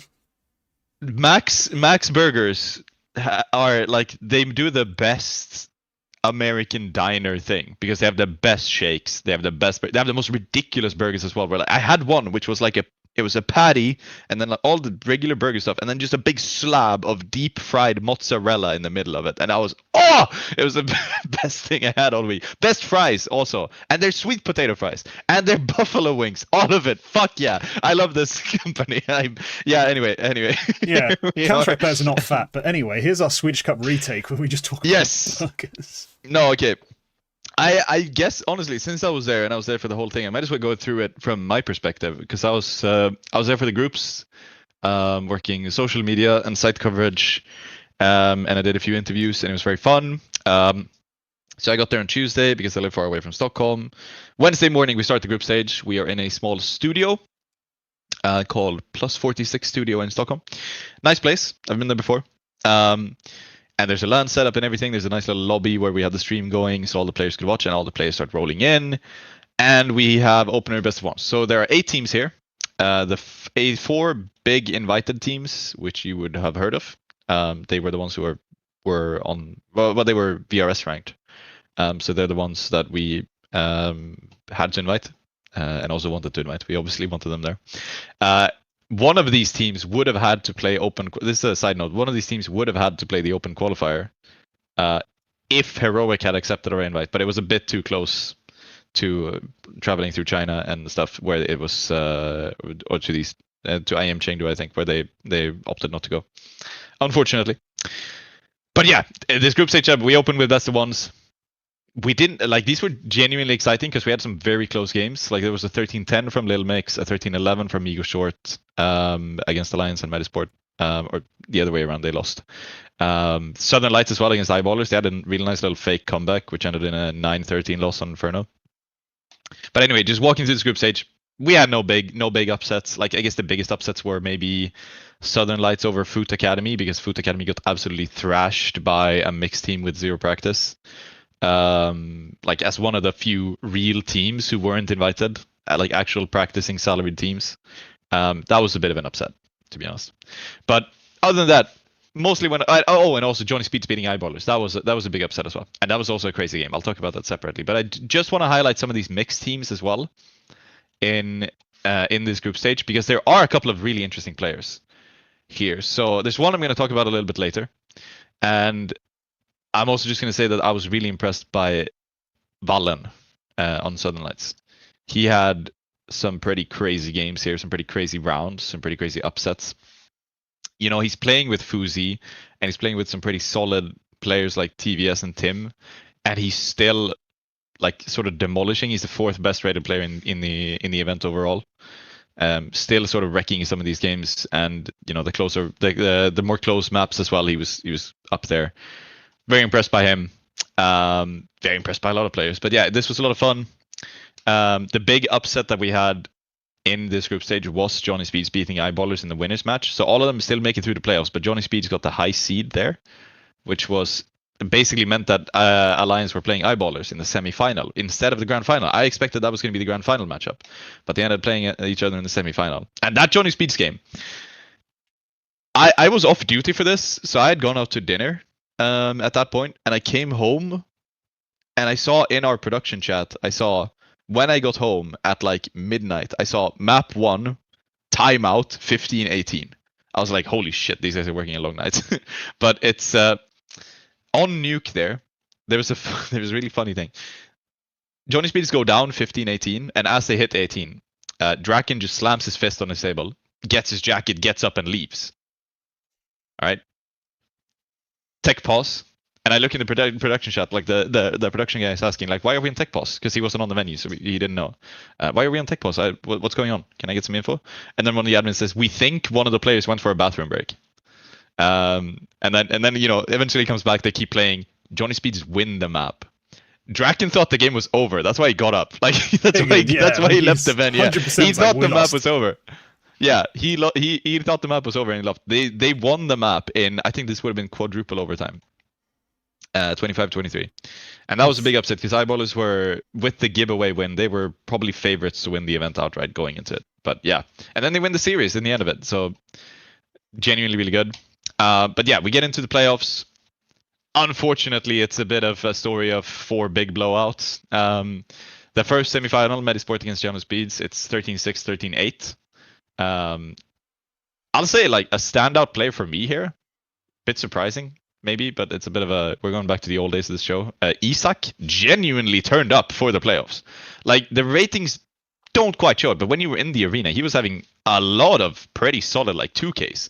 Where you really and like clawbacks as well. He was having a couple where it was like genuinely impressing me, and it was again a little bit of the story that I felt like Johnny Speeds could have done this. Like pound for pound, they were better. they could have been a lot better. There's also one factor, which is Draken. On the way to the venue, he had a scooter accident, like an electric scooter accident, and he broke his left arm. He didn't find out until after the game because he went to the hospital after the game, had an X-ray. Yeah, your arm is broken, your big toe is broken. But yeah, he played. Yeah, it wasn't his mouse arm, but he was a little bit. You could tell he was a little bit out of it, unfortunately. But yeah. And then we get to the Alliance Eyeballers game. It's like I'm sat there thinking like, okay, this is the later game. This is when most people are gonna show up. This was supposed to be the grand final matchup. It is a double 13-2 from Alliance, and they were like, and it's not even like Bob XD still tried to hard carry his team. He's still up here with a 118. Despite winning 4 rounds. Like, he has a positive round swing. Despite winning 4 rounds. He won 4 rounds, and he's the only guy on a positive 1 swing. And, dude, like, that game... There was a big Alliance crowd in the venue. Eyeballers have a lot of fans, but we had a big, like, Alliance crowd where they had all their staff and everything, obviously. And you could kind of feel it in the venue, and that was... It's a shame the game went that way, but it was pretty cool to see that as well. To see that absolute destruction from Poi and Uppe. Uppe was actually really good on that anchoring, where like normally you would expect him to get 1 and die, and that's good job well done, positive round swing in the positions you're playing. He was like getting multi kills from playing the shittiest small site anchor roles, and that was really good. Thumbs up. Day 2, we have the 3rd place decider. I would say, yes, this is a narrative I want to bring up to you. I think I have fixed 3rd place, or we have, rather. I didn't do this, but I think we have the solution, which is going to make you like 3rd place deciders. Because normally when you have 3rd place deciders, it's like, oh, the loser gets $40,000, the winner gets $70,000. Meh. It's like a small prize money difference, and yeah, here and there. In this one, the prize money difference between 3rd and 4th place is genuinely significant. It's the difference between about $5,000 and $1,000. The 2nd place finisher in the event gets $7,000. So going into this, you get 4 times as much prize money for winning the 3rd place decider as you get for losing it. That's genuinely impactful, especially for tier 2 teams like this. I think for you, that would be better than having a show match at the start of the final day. Yeah, if you make it that big a deal to win the 3rd place decider, then I guess it probably holds some weight to the teams, and that'll probably be noticeable as well. Mm-hmm. Yep. So yeah, no, I can get behind the idea. Tier 1 teams take notes. Tier 1 events take notes. This is what you should do. Anyway, best of 5 grand final finishes today. We start with Alliance's pick of Inferno. I think at this point, I'm pretty sure they have something like over the season, like 30-2 in terms of winning Inferno. They have it's 24-2 is what they have right now. It was always going to be a win. Metasport, make it kind of competitive. They have a little bit of another fake comeback there, and they make it 9-13. I'm looking at this and I'm like, okay. Like Jaquinho's kind of on it. Melo 9 is kind of on it. They have Overpass next, which is a shit map for Alliance. Most of the season. Very good map for Metasport. I'm thinking we have a 1-1 on the cards. No, we get an absolute blowout on Overpass as well.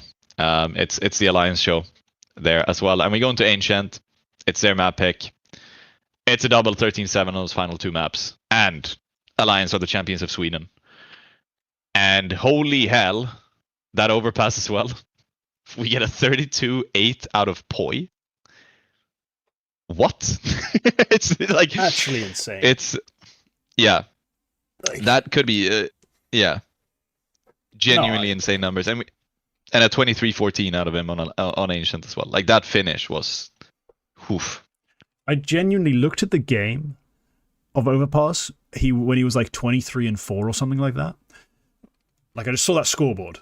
Later in the day, I came back to that series and saw the full-time Ancient result and saw him 23-14 and went, oh, well, he kind of slowed down, not realizing it was a different map. And when I checked the series stats, I was like, oh, fuck, what the hell happened on Overpass? It's one of those things where you watch and you're like, so he tried that and it worked, and he tried that and it worked. And here, this is a bad round. He went 1 for 1. Like, just constantly just hitting the right timing and hitting the right shots. Like, it was kind of nuts. Alliance, they kind of have to be considered now the best team in Sweden. They just went and beat the rest of the teams in Sweden in an event that kind of matters. Like, it's not the major, but the Swedish Cup's got great prize money. It's got a good amount of VRS swing involved. Like, I checked the change up in points and ranking positions. This now means Alliance are 45th, Eyeballers down to 50th. Like, that's a big change. They've won a lot of pride as well, just in terms of this is the National Cup. Like, you're the best in your country. Yes. This was a big event for these teams. And Alliance absolutely delivered. Like, not even just we just won it. They smashed the other finalists in Metasport, who've been, the talk of the town in some cases in Sweden. They also managed to absolutely cream Eyeballers, who were the highest ranked somehow, I would insist upon. They were sublime. Like, this was just a one team show in the end. Yeah, so it's talking to Alliance and the players ahead of this event. Like, for most, like, they had giveaway, they had the game zone thing. I was talking about the smaller thing. They've had other events here and there. This is the one that matters. This is the one they care about. This is the one that they need to win. The one that they feel like this is the one which makes them the champions of Sweden. This is the one which finishes their season. So with missing the major's not everything. Getting this win is the important one, and I'm really up on Alliance at the moment. So during the event, I was impartial. I kind of had to be, but I was given this, like I said before, and I was gonna, whoever won, I was gonna wear some merch of theirs in the show today. But yeah, it's been one hell of an event. Unfortunately, like, the games were unfortunately not closer, which would have been a bit more exciting. But I'm genuinely very impressed, and I gotta say, Melo9, I have to give it to him as well. He was, despite the loss, the 3-0 loss in the fashion that they did. You couldn't compare him to Poi in that game, but the fact that he goes into this, like, pretty big stage setup, which is he's played on stages before, but this is probably the biggest crowd he's ever played in front of, I'm pretty sure. And he still manages to put up like a 107 in the grand final. He's still with the team there with a 110 with a 110 in the semifinal as well. That I'm impressed by. And look, on a more wider tangent, seeing all of these teams and seeing the way this event went down, seeing how some of these smaller teams played, the mixed teams as well, seeing some of the performance we got out of some of these players, genuinely, the future is so bright, man. Like, the future is, we are eating good in 2026. Not only is it the year of the Poi, you heard it here first, weeks ago, but it is good. Like, not only is it that, it's also just the year of the Melo9. It's the year of the Ovid, the year of the Era, the year of the Bob XD, the year of the Snow, the year of the Wallen. Like, you can start, there's so many players putting in such a solid performance where I don't think we've had it this good in ages in terms of proper talents doing proper stuff. And Metasport, like, look, this is their first event with this international roster. Their first event with an English-speaking roster, with a new coach, with a new player, Dragon, still obviously quite adjusting a bit because he does have some of the better spots, but he wasn't really quite there. With Knock here, I don't know if they're going to carry on with these players. I don't know if they're going to carry on with that, but to go into their first event and upset Johnny Speeds in the semifinal in the fashion they did it, and not fall victim to one of these, like, big upsets. I'll be entirely honest. I thought they were going to lose in the group stage. I thought they were going to go out in the group stage to probably, based on who was there, I thought it was going to be Migo Short because they actually practice a bit. And again, Snow is a fucking animal. I'm going to talk more about him later. And like, but they made the grand final, and that's to do that in your first attempt with Vince and speaking English with these players. Obviously, that's not an issue for them. Most of them have done it before, but, like, again, it's an adjustment. It's a change. To do that is impressive to me, and the future is bright for them as well. And yeah, like, Lil Mix are going into next year, probably doing a more serious project. Foot Academy are just starting out, and I think there's a lot of development they can have over time. we have Migo Short and Southern Lights, players who got to show off, like some players we've never seen in this context, even on this level, we've never seen them before, actually impressing a bit. We have personalities as well coming through a bit, and we have this alliance roster, which is, I think I said the other week, you know, if I was going to make the best Swedish team at the moment, I wouldn't change alliance, and I still wouldn't. They are near perfect. And yeah, 2026 is going to be a great year. We are eating good. Okay. Well, it'd be nice. It'd be nice to see a return to relevance from the Swedish scene, especially at the top end, because it's always very relevant in Tier 2, Tier 3. Just not really at the big events that we want them to be. That brings us into, though, the only recurring segment / segment in general on this show with a theme song. So if you know the lyrics, please sing along. It is time for Cock of the Week. Quacke, what do you have for us? You've all. I don't even have to introduce it.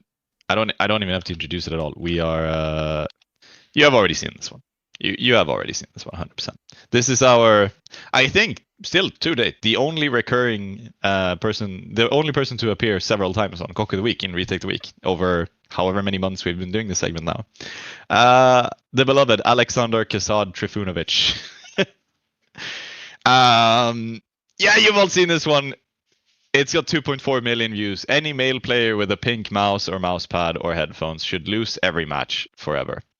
And yeah, it's there've been a lot of funny interactions with this. Genuinely funny. I don't think I need to explain why I think it's a really shitty take, but I can explain that when he posted it, we were all going out to Kappa Bar after the first day of the event, and I was talking to some people, and obviously this was a bit like, oh, did you see what Kasad posted? Yeah, because it's an esports crowd. The first thing that pretty much everybody said is like, well, you know, it's kind of like you read this and it's like, is he gay? Like What? That was the talk where it's like, are you?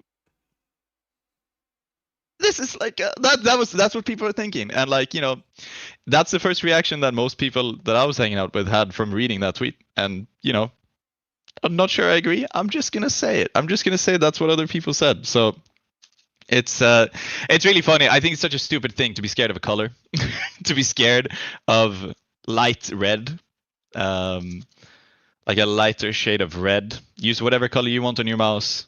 It's also just further. People with pink headsets, mice, and mouse pads are winning. Kyosuke is winning.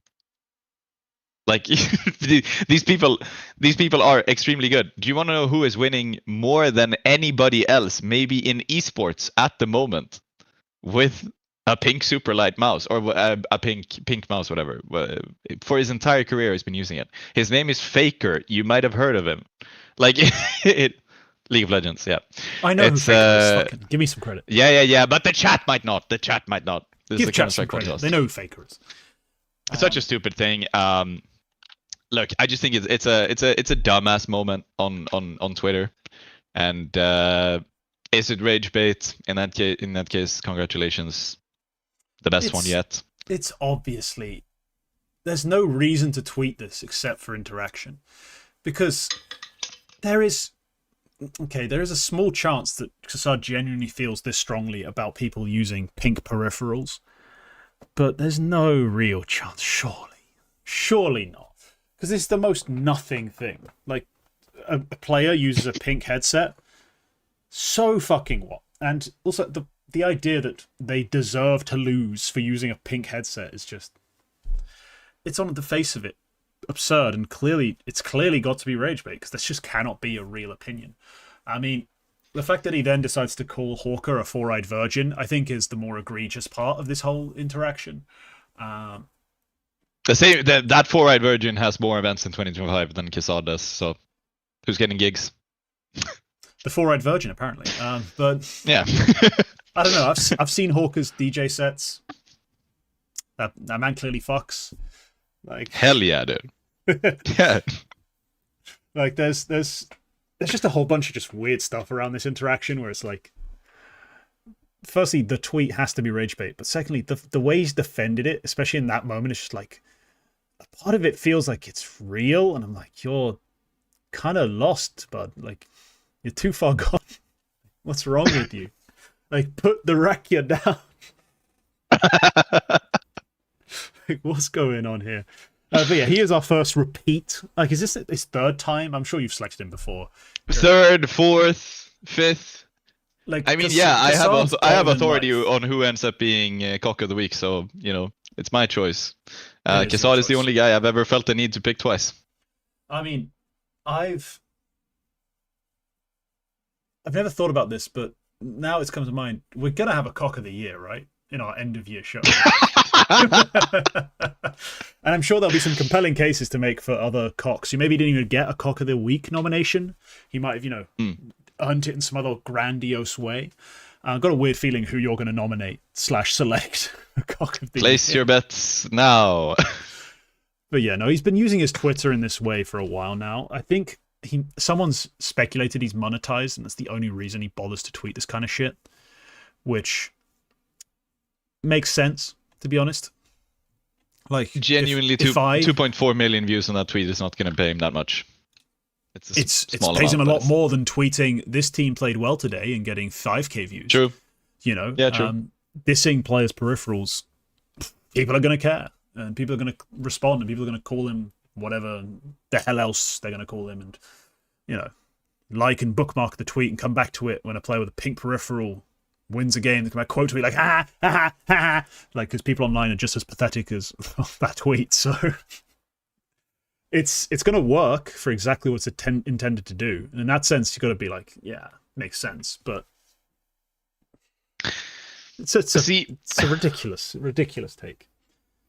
Thorin does the same thing. Like, okay, so here's the thing. My thing about Thorin is that I see a lot of people get very upset with what Thorin posts sometimes, and I think most of his CS things people get pissed off about. I'm always like, this isn't even unreasonable. No, yeah. Look, the thing is, he words them. Sometimes he words them in a sneaky way, where you read them and you have a gut reaction, which is like, "This is an awful take. This is horrible. This is like an insult." Caralho. Like, yes. Sometimes I feel like that's way too harsh. Sometimes I feel like that's entirely incorrect. But then sometimes you watch his show or his shows, and it's the same topic, and you think, okay, let's see if he's consistent with what he writes on Twitter. He is consistent, but on his show he's so much more reasonable. He hasn't changed any, and then you go back and read, and it's like, okay, no, he actually didn't. He didn't change what he said. It's still true. It's just that he phrased it in such an expert way where that's engagement. That's engagement. It's the point of Twitter. The point of Twitter is not to have people click show more to get the entire. I mean, you can. I've had successful, very long tweets, right? But generally, tweets that do well or tweets that you want to be putting out need to be condensed. And yes, so he will save time, but also eloquently phrase it in a way that if you don't speak English that well and you just give it a glimpse, Yeah. It's a very different thing to just being like, guys in pink should lose. Like, yes, bring Kasad on the midweek brawl. Bring him against Haka. That would be, if you're doing another one of these, Kasad against Haka. Topic of debate is Pinkgate. What's the point? Yes, because he can't defend it. That's the thing. Like, there's no deeper level to this. Like, engagement. Hello. No, but like, you wouldn't. This is not the same thing. This is just him posting bullshit, and it's funny for a while, but then eventually it's gonna wear off. It's gonna wear off where people just think that. Again, eventually people are just gonna think you're a cretin, and Then it's sort of over. Then he'll tweet the thing that triggers them again, and then everyone will be screaming at him. And it's the same thing that happens all the time online. I just shake my head. And that's why I don't really argue much, even in my own comments. Like, when I've had a tweet pop off and become incendiary, and I've had, the Turks mad at me for being correct about Aurora's level, I never really argue that much. Like, I quote tweeted one guy with who was just completely off base, and then just left it. Like, there were so many responses I could have, bickered with, interacted, but I'm just like, it's just not worth it. Like, it's just never worth it. And I understand the guys who engagement bait on Twitter intentionally know that. They are just tweeting. They're just here tweeting. But for me, it's just seeing this sort of stuff from Kasad. I'm like, this is a nothing burger in terms of this is an opinion that is just bad and that no one has to waste their time with. That it just gets blown up because everyone's like, a terrible opinion that's not worth my time. Time to waste my time. Who's the real cock, lads? Yeah. Who is the real cock? Actually, a funny thing, somebody sent me this and I said, oh yeah, this is going to be cock of the week. And they didn't know I was doing this podcast. And they were like, what do you mean? What do you mean Kasad is getting the cock of the week? What do you mean by that? Yeah, what do you mean Kasad is getting the cock of the week? What like, you know, are you gonna, like, you know, hey, you know. In a way, he did. Let's move on. He did. We now come to another recurring segment. One that will never end, because it is eternal. And one where players move around, for it is a shuffle. It is the eternal shuffle. Thank you. That's a very, very short way of getting to it. Quacker, what do you have for me this week? Let's do some grading. It is very much eternal. Let's actually try to be strict about doing the grading, because sometimes we just forget about it. Sometimes we don't do it because there's no real move. It's like, you know, player removed. But today I'm gonna force you to do actual grades. So okay, first off, OG have signed Cadian to the team. I feel like I graded this last week. You probably did. I'll give them a C-, D+, somewhere like that. That feels about right. Yeah. We don't know who the fifth is. We've had rumors about a lot of players practicing with them. Susp was one of them. Cypher was one of them. Flamus was another one of them, depending on who you are to believe. I feel like all three of those have varying degrees of excitement, but they all sort of fit the bill for who I think the kind of player comes in here, like role-wise. And so for that, I think we can judge. This is going to be Cadian plus some aggressive rifler. Yeah. So, yeah, we already talked about it last week. It was confirmed this week, and they had a decent announcement video, which was actually pretty funny. Anyway, here we are. Virtus Pro, their coach is gone. Finn. Yeah, F_1N, aka Finn. He's a weird sort of character to talk about. When you look at his career, you're like, why the fuck did this guy come from? It's a bit random. Like, he's coaching some teams you've never heard of, like 8 years ago, and then somehow works his way through different academies and etc. until he gets to Virtus Pro. Really, I don't know. They needed something to change in terms of the way they play, so perhaps this is what that is. I mean, Finn was the coach of the Gambit youngsters basically prior to Hobbit and their promotion to Gambit main team. Like, he coaches them like briefly in that transition, and then that's it. So he was the youngsters coach for a long, long time. Right. So in that case, you can make a case for him being a great talent developer who just really struggles to build, you know, teams into tier 1 sort of contenders. Like, but he's got a pretty decent track record in terms of academies and coaching down there. He coached the Cloud9 Academy for all of 4 months, but we never really saw that team a whole lot. So yeah, look, it's a change that needed to happen. I'll give him a C for that, but it's just until you give me a player coming in, I can't really be sure of anything being particularly impactful or successful. It's do another coach change is a bit of a recurring gag on this show for Virtus Pro. Yeah.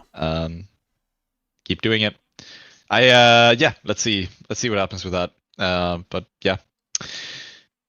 Next up, also Virtus Pro related, Ho2 have actually bought Norbert now. So I think last week we talked about the loan running up, but now he's actually still back on Ho2. Yeah. Big dog on Ho2. He was playing well for them. They're a team that basically didn't have that great of a game plan, strategy, or anything really. Like, it was called around Duke Fasura as like a fragging IGL. They needed 5 players who could frag really to make it work. I don't like the fact that now that he's in, they still have Kalash on the roster. I think Kalash is very good. I was hoping Kalash would go back to the bench and we get Kadeo in, but, you know, those players are still just on the bench because of the whole VRS fuckery they did. Instead, with Duke Fasura, Norbert, Mizu, Kalash Frontales. It's a solid little roster. It's probably going to be pretty dangerous in Tier 3. Had its little upset moment this year. But, yeah, not expecting too much out of these guys. Just, yeah, watch out. If they develop a bit, they get the right pieces in, like Frontales keeps making progress as an AWPer, they could be a dangerous team next year in like the lower half of the top sort of 30. They could, fuck around in that sort of water. But yeah, not too threatening, I think, for them. Getting Norbert Signs an A. But overall, they're still, they're a freak upset and not much else going on. Yep. 100 Thieves have officially announced Rain, and they've also signed Messioso as a manager. And they've also signed Sean Garris as a head of FPS.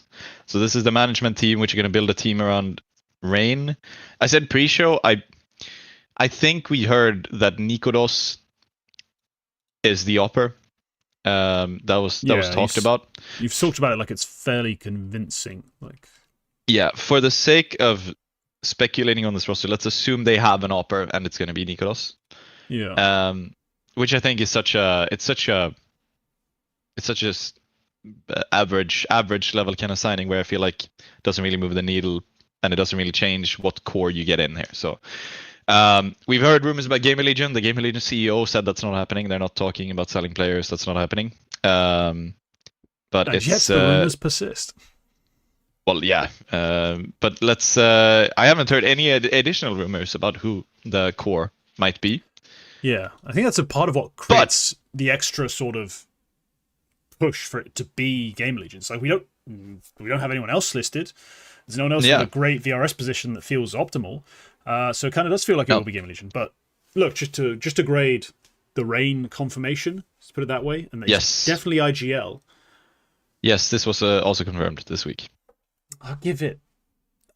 The IGL part's weird, but if we include the Nikodos factor, let's give it a B. It's not a bad place to start your rebuild, I guess. A bit of experience, some composure. Not a terrible fragger. I mean, not a particularly good one. There's a reason he's got cut from FaZe, but a guy can still bang at the top level. I don't mind this move. Yeah, B seems about right. Yeah, it's fair. We have no idea who they're buying. I could see them buying pretty much fucking anybody from like 3D Max down to big. Like I could see them buying a lot of different teams here. Maybe even further than that. Maybe like an ENS. But we just don't know. And there's varying levels of success you could have with a lot of different ones here. So can't really talk about it more than that.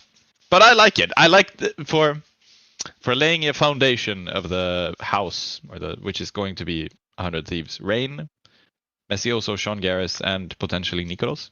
Yeah, I like that. The staff additions as well are pretty good. Like I kind of rate that.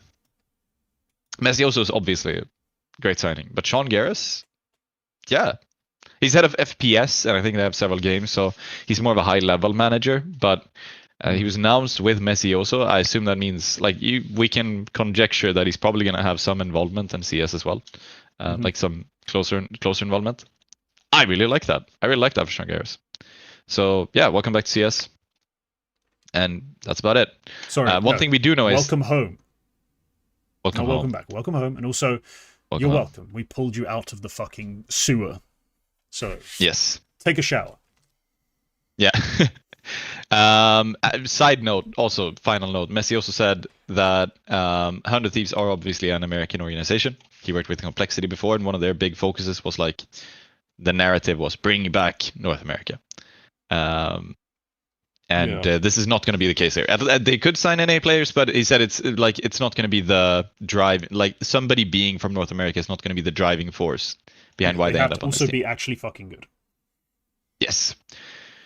So there's been some more wildcard messing around. So first of all, I did an interview with Fuzi while we were at the Swedish Cup. It was a great chat. It was 15 minutes long. It's on YouTube, on Fragbat's YouTube channel. The auto-generated subtitles are actually really good. So if you want to have a listen about like his past teams and Sangal and Rare Atom, maybe what he thinks about Vince, and also some more talk about wildcard on the inside. You can go watch that after the show. But the big quotes, the number one quote was that if for 2026 he doesn't want to stay with wildcard, he wants a European team. And I asked, does that mean your transfer listed? He said that's going to be announced soon, something like that. And shortly after that, we had a Harumi leak where it said 4 players were going to be benched. And those 4 players were, let me just very quickly find what the tweet was. I saved it. It was, just so I'm not misremembering exactly who is leaving. Yes, Stanislav, Fuzi, Jeba, Fiku. So AWPing to be retained, apparently. AWPing is the only player left. So the good players are gone. You can't grade this. Yeah, you can't grade this. But these players are now available. Stan, Fuzi, Fiku, and Jeba. We can assume that they are now going to be available for 2026. Yeah, some solid little players. Some guys you have to kind of take a risk on and believe in terms of like Jeba, Fiku. Stanislaw has shown the ability to deliver like pretty decent games with this roster, like some pretty well executed game plans, some good calling. He's been a good IGL, I think, for wildcard. So this is not a nothing sort of core to be looking at. It's just a shame they don't have the greatest VRS placement. The combo you'd have to pick up is probably not always ideal. But if you're an org trying to make a little splash, a little move, pick up like a group of these guys and be a solid little team. So these are good players, and finally off of wildcard, which has been a catastrophe this year. Yeah, it's the other quote about that catastrophe was one I asked him to further clarify the ChatGPT thing, which is the spiciest quote out of that. That's a Dust to US quote of the interview. Thank you, Jeff. And that was the big one. It was supposedly that when AWPing was signed, the manager, Jeremy 9000, asked ChatGPT what roles he plays, and it hallucinated that he plays anchor roles, so he put him in anchor roles, and he was very uncomfortable there. Yeah, that's such a weird thing. It's like I've fucked around with ChatGPT and asked it Counter-Strike questions. It's always fucking wrong, because obviously it is.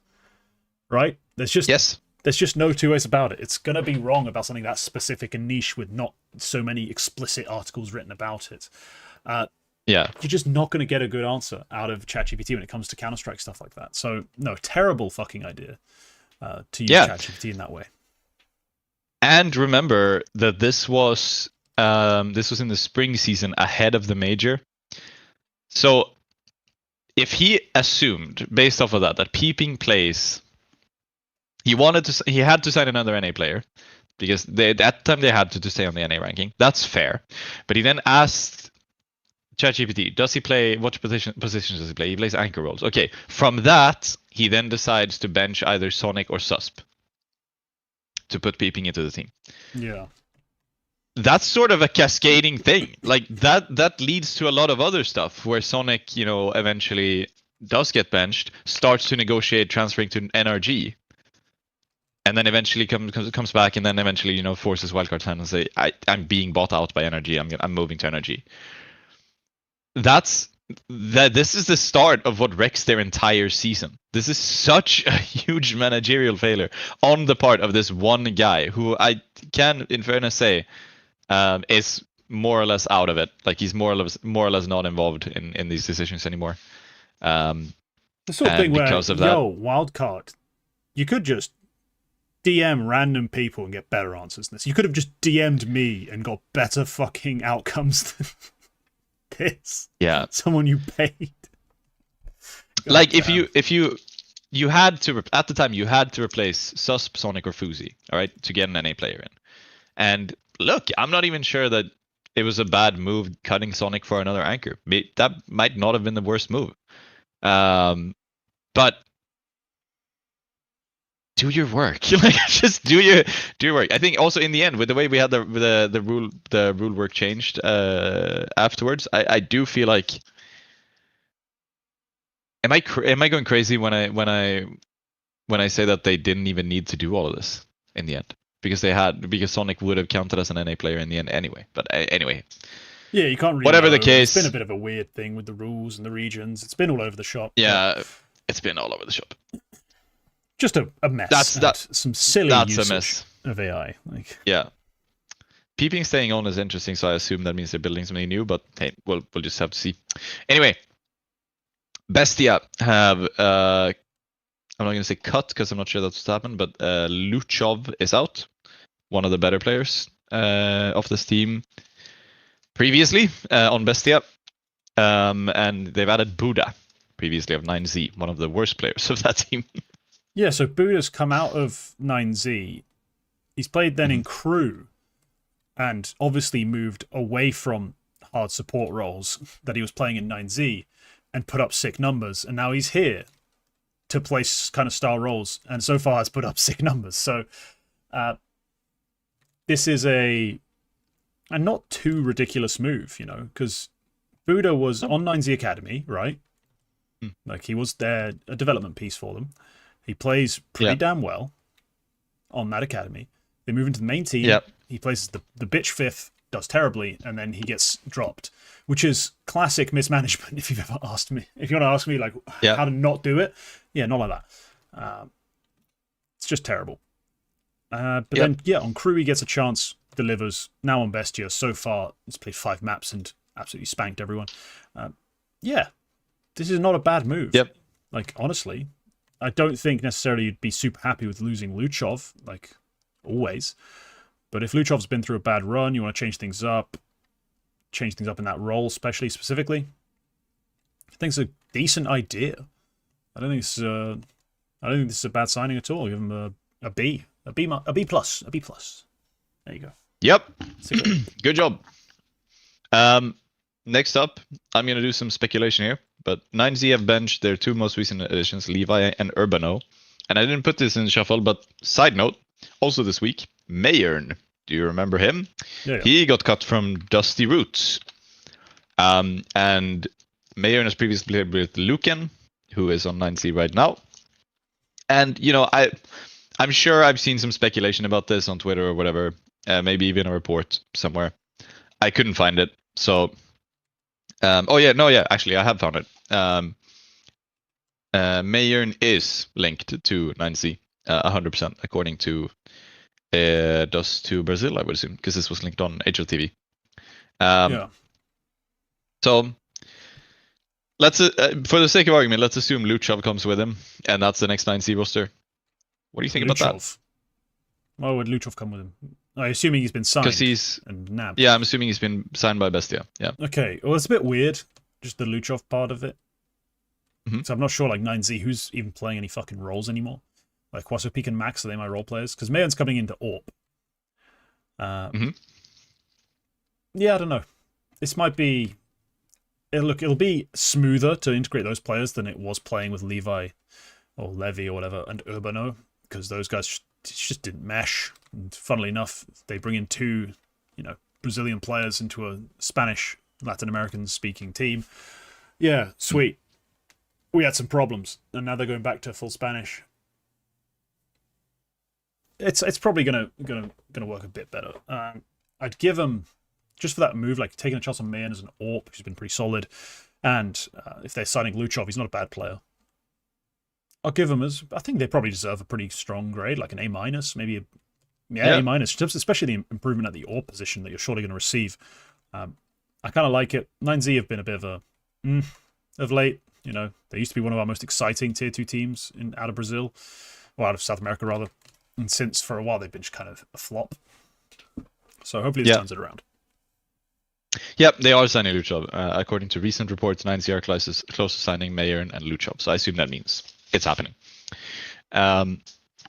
Solid. I like it. It's a bit of an older roster. Mayern will be the youngest player, I think. No, who also peak will be, but he's still 22. Quick count, I think they end up being like 24 on average, which is Mayon's a fascinating story in esports, like he is. In CS specifically, because I remember him when he comes in and starts showing up, like starts getting played time on MIBR, and it's just like came out of nowhere. That time he was super young, and he just looked lost. And now he's not just playing not the support roles he was forced into there. He's on AWPing? Like, what the hell has happened to this kid? But he was nuts on Sharks. Story. Like, before he came to MIBR, he was genuinely nuts on Sharks. Yeah, so it wasn't a horrible signing on paper. Yeah, it was a horrible signing on paper because, again, they signed a star young player and shoved him into shit roles. True. Everyone's guilty of this. So many teams have fucked this up. Fallen, no exception. Doesn't matter what you think of him now. He has had his fair share of disastrous rosters and roster moves. This being one of them, and one of the most egregious. Yep. ESC have been bought out by an unknown buyer. And this is the entire roster, so we can stop speculating about 100 Thieves unless they are planning on having at least 2 players on the bench. Might have got a deal. But yes. Yeah, might have a package deal. No, they didn't want to sell. It's basically a bigger... their CEO came out and said something, or manager or whoever, came out and said that this is something they didn't want to do, but, they paid the buyout, and that's like, what are you going to do? So... Olymp, Raiko, Seimi, Bajmi, and Moonwalk, and seemingly also Capibe, the coach, are going somewhere else. Look. Cool. Wildcard? I mean, it'd be a big turnaround for Wildcard. Yeah, I don't know. If they go to Wildcard, I'll give Wildcard an A, because that means they now have a roster that makes sense and was put together intentionally, because someone else did it. Yeah. But otherwise, man, it's just it's a complete question mark right now. I don't know what the hell's going on, so I can't say anything. I feel like it could be, if we're going to tie it to 100 Thieves, it could be something like Gamer Legion decide to do a full rebuild after selling their core. Even you could maybe justify buying Seimi and then just keeping you on the bench with Hypex still on the roster, or it is just an entirely, maybe somebody got bought out by 100 Thieves, decide to bench the other 2 players and sign ESC. Like, could be something like that, because ESC have a lot of VRS points to be gained if this new org start bringing them to lands, which they are supposedly doing, because they have the money to do it. ESC didn't, but if they start bringing them to lands, this ESC roster could genuinely shoot up the rankings, because that's the one thing they don't have. They have no land wins. Well, 3, so, right? Like we talked about this pre-shows. Like they have 3 land wins. Like it's nothing. Like they could really take a lot more out of their land play. Yeah, and they're already top 40. Like they're already close to inside or close to top 40 in the world with 3 land wins. That's an anomaly. So bring them to buyout lands, have them winning a couple of games. You're gonna shoot up the rankings very quickly. Anyway, Zero Tenacity. Madden has got some tenacity, I guess, because he's out of the team. He has gained it, so he no longer fits the squad. Yeah, he was on a short-term deal anyway, I think, but he's out now. And yeah. No, he was never a bad player. He just had a terrible run during the Falcons sort of era, where I don't know what was going on with him, but he took a massive sort of hit in terms of his individual ability. Like not just his fit with Snappy and how that was going. It's just they had no fragging, and he was a part of the problem. Like he was an all right fragger on Ents prior to that, so Lord knows what actually happened there. But Zero Tenacity, he's put up good numbers. Right now, I would just stick him on BC Game. Yeah. Like BC Game, I currently look at the roster, got Electronic and Simple. Like Electronic, man, I'm just struggling with, but I guess I have to have him here. I could see him coming in and doing a job instead of Tatsanito. I could see him doing the job of Andu on this team. The only player I don't see him replacing outright 1-for-1 right now is Nexa, just in terms of the roles Nexa plays. But that's about it. Like I could see him definitely playing on this team. Actually, not even Nexa is not even that bad of a comparison. I mean, it's just not what he's been doing right now, but he's done the sort of role that Nexa plays before.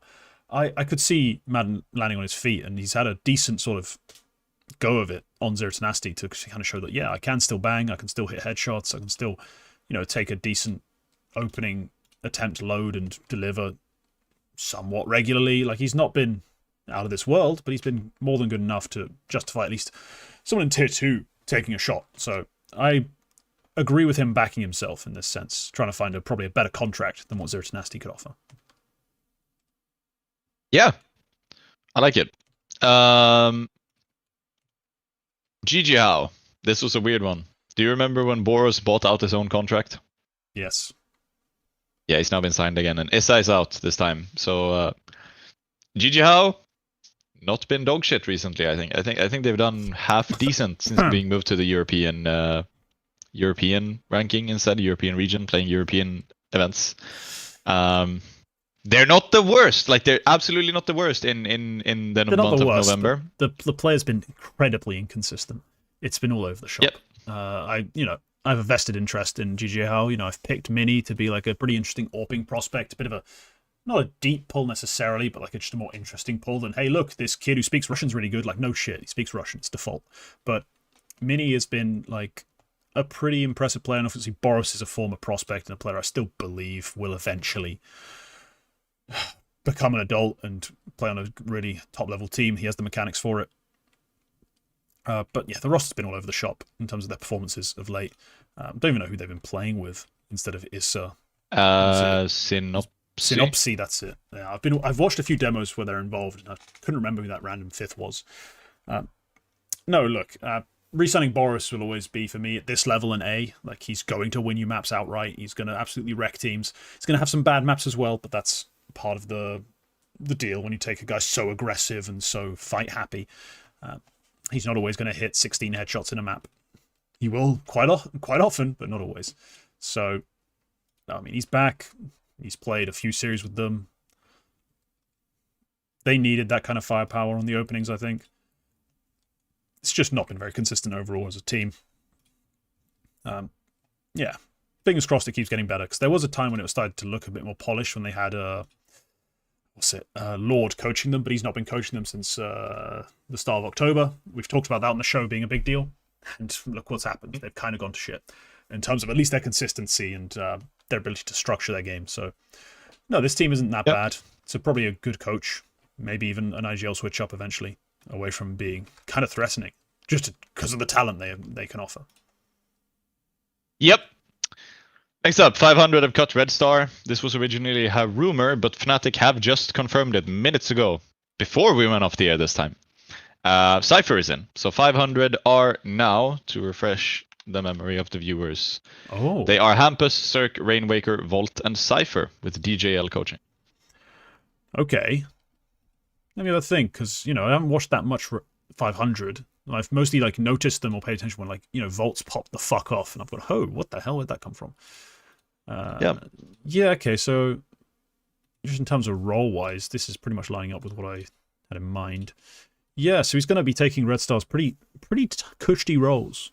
Like, maybe not as explicitly the entry as he would have liked, maybe, because, Cypher's historically been the entry of his teams.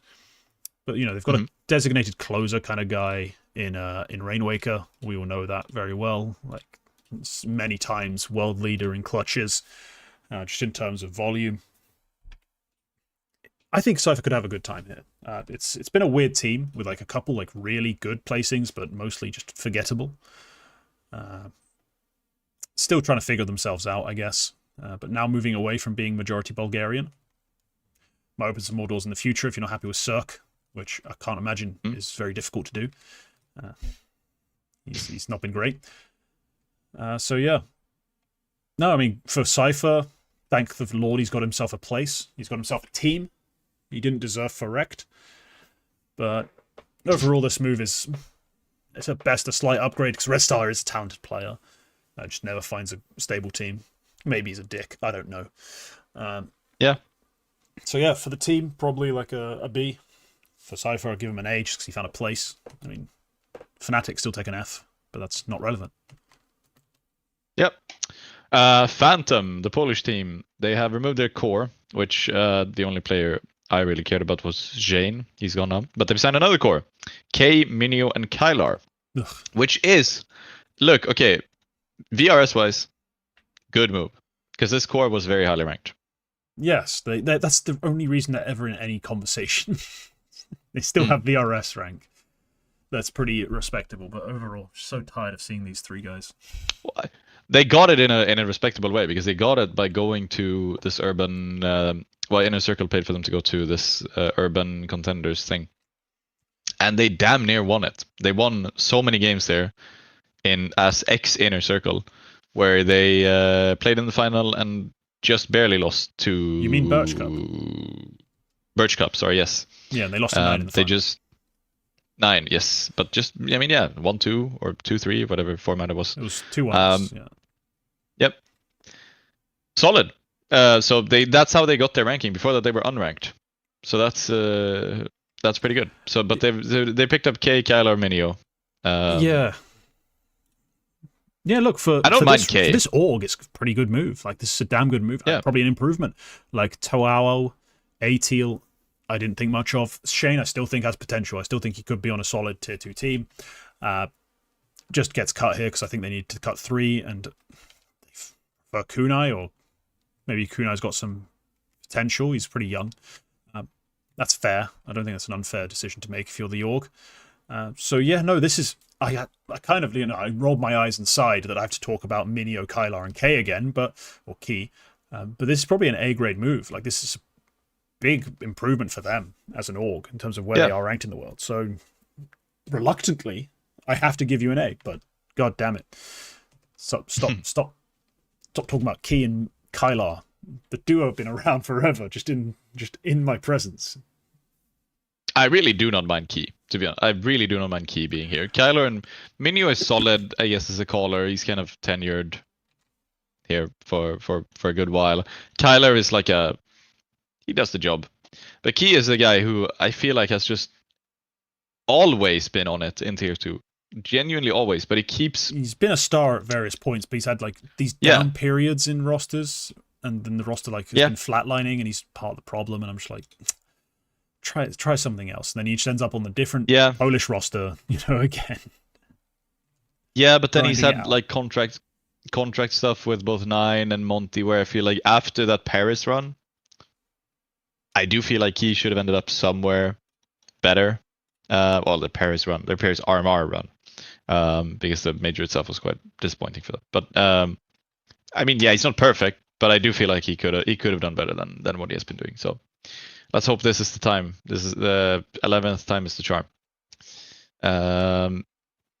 AAB, finally, to end the show, or AWB, as they're actually called. To end the segment, not the show. Oh yeah, the segment, yeah. Behind X, their previous caller, after just 1 month, he's out of the team. Don't know why. I saw this on the. Actually, let me check real quick while you're talking. What do you think about AWB? ARRB, AWB. I don't know. They pop up here and there, right? They're like tier 3, 4 if you're being a dick. I don't think much of their roster. Like, they used to... Is this where that guy was? Where is it? No, okay, it's a different roster. Because there's been a couple of little, like, Danish teams that people have asked me about before that, like, had little spurts, of relevance. One of them.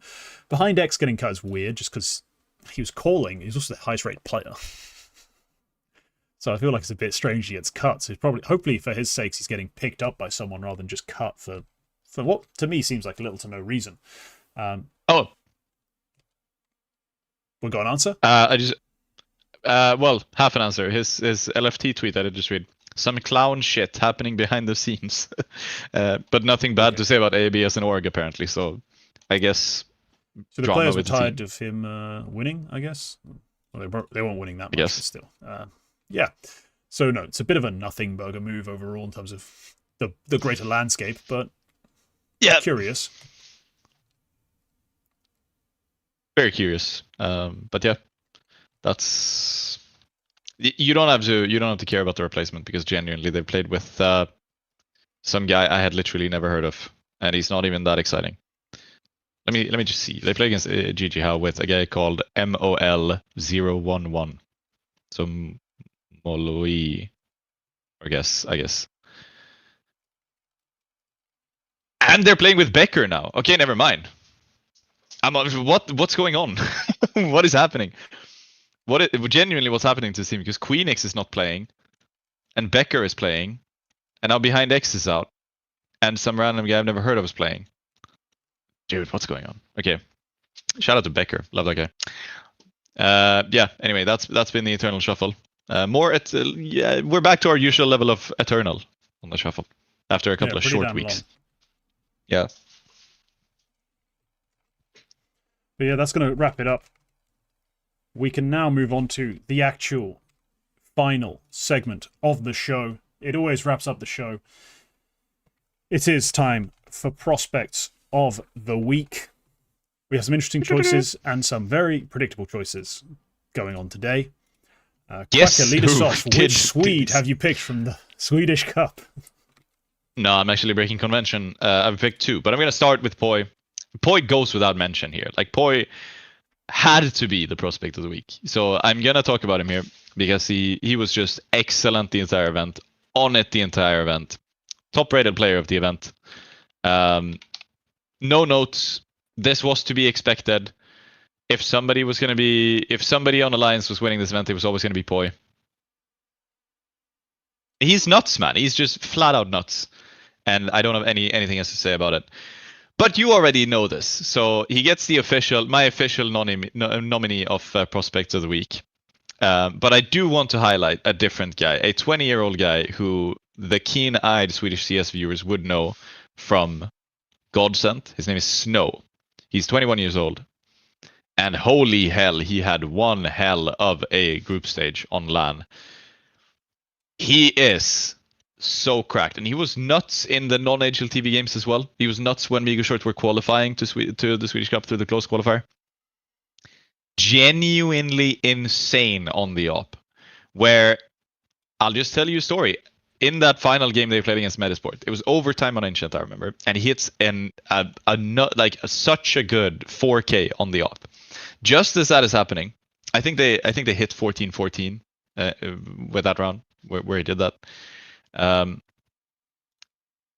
Or maybe it's 13, whatever. It might have been the 13-13 tie. Anyway, this is overtime against Medisport in the deciding game, which takes you to the playoffs. He hits a nuts 4K, and just as that was happening, Fuzi was watching it like on the couch in front of the TV, and Era comes out of the media room because they'd just been taking headshots for the playoffs, and he just comes out of the door, just sees this 4K, the first thing he sees, and he goes, "Dude, Fuzi, we're fucked." Like, this is like it was like the guy was on it the entire event. He was extremely impressive. I think if there's one guy who was like, this was his job interview. Yeah. This event was his job interview. It's this guy. Holy shit. Like, and there are places for an opper, like for a Swedish opper to like, there's places for him to be in. And if anybody's going to be in there, it's going to be him. Like, Heroic might end up picking somebody up, Snow did pretty well. Maybe they're not picking up from one of the Swedish teams, but there's Medisport. We still don't know anything about their roster for next year. Knock is on a short-term contract. So if they want a young, exciting opper who is now a proven performer on LAN as well, that's an option. If eyeballers maybe want to try something, because JW genuinely not that bad on the rifle. If eyeballers maybe want to try a change to get some more star power in here, don't know exactly why you'd want to make that, but if you want to try to make that happen, do like a Fallen and Furia kind of vibe. Snow is that kind of guy. Snow is absolutely that guy. Johnny Speeds, I think there's changes you could be making Johnny Speeds several ways. Draken, maybe not necessarily the biggest weakness there, but if you want to get some more youth into this team, Snow could be an option there. I love this guy. He was so nuts, and yeah, that's just very impressive in maybe not his debut LAN ever. I think he played a couple with Godsent, but his debut in an event of this scale, putting in that performance, hell yeah, put him on a better team, please. Okay, yeah, I mean, for me, Snow's fascinating because, well, whenever we talk about Swedish talents, Swedish players coming up, Swedish players we're interested about, it's always riflers. Yep. Very rarely talking about AWPers. Finally, there's one that's actually of some interest. We're going to get the demos downloaded. Probably going to have a look at those in probably today, actually. I've got nothing but time for demos today, actually. So probably going to give them a watch once I eat my lunch. And yeah, no, a pretty cool pick. Surprising. Yeah, like everybody I talked, every other player I talked to at the event, I said, "Oh, Snow is absolutely going nuts," and they're like, "Yeah, but he's always been this nuts. It's just like bad luck and stuff." Which, like, there's it's just the fact that he hasn't done better in the scene is pure bad luck, because he has always been this cracked. Ahead of the event, when I talked to people, like, oh, when I was doing the stats for, like, we were doing little stat cards having the broadcast, and I was like, wow, Snow is actually, this is kind of a sleeper pick. I didn't know he was this good, and it's like, that's kind of crazy that he got this good numbers. And I talked to some people, and they were like, no, he is genuinely that good. He's always been that good. So sleeper pick. I'm glad he got to show off, and I hope that this can be like a breakthrough event for him, where he ends up on a better team, because hell yeah, we kind of need that kind of player. Well, hey, if he does well enough in those demos I'm watching, I'm just gonna shout about it on Twitter or something, and just like we got Jaboan in some real teams, we'll get Snow into a real team. Yeah, let's make it happen. But all right, my pick, far less creative and original. Ozic of 1win. It's been a little sort of player I've been keeping my eye on for a while. I've liked his mechanics. I've liked the way he's played in the past. And again, had another strong week playing with this roster. They're not the most cracked or insane sort of team. Like, they've not been winning every single game they've played in. But Ozic has generally been just consistent, really comfortable and composed, trading, clutching, big firepower guy, without needing too much setup. And a surprising amount of anchoring and things thrown in. So Ozic's definitely a player to be keeping an eye on a team with, some potential. Some potential with Hobbit, Kronos, Latic, some solid pieces. So yeah, he's my pick. I don't know how much of him you've ever watched. But for me, he's a player whose POV I've enjoyed in the past, and I'll certainly be going back to this week. I've never seen anything in this guy, but we've had him on. We've talked about him previously, because when this 1win transfer happened, we were sort of like, who is this Ozic and Kronos and these guys? And that was who came in. What inspired me. Ended up watching some demos, and I was like, yo, Ozic, kind of good. Yeah, so that's solid. It's as I think Ted put it last week,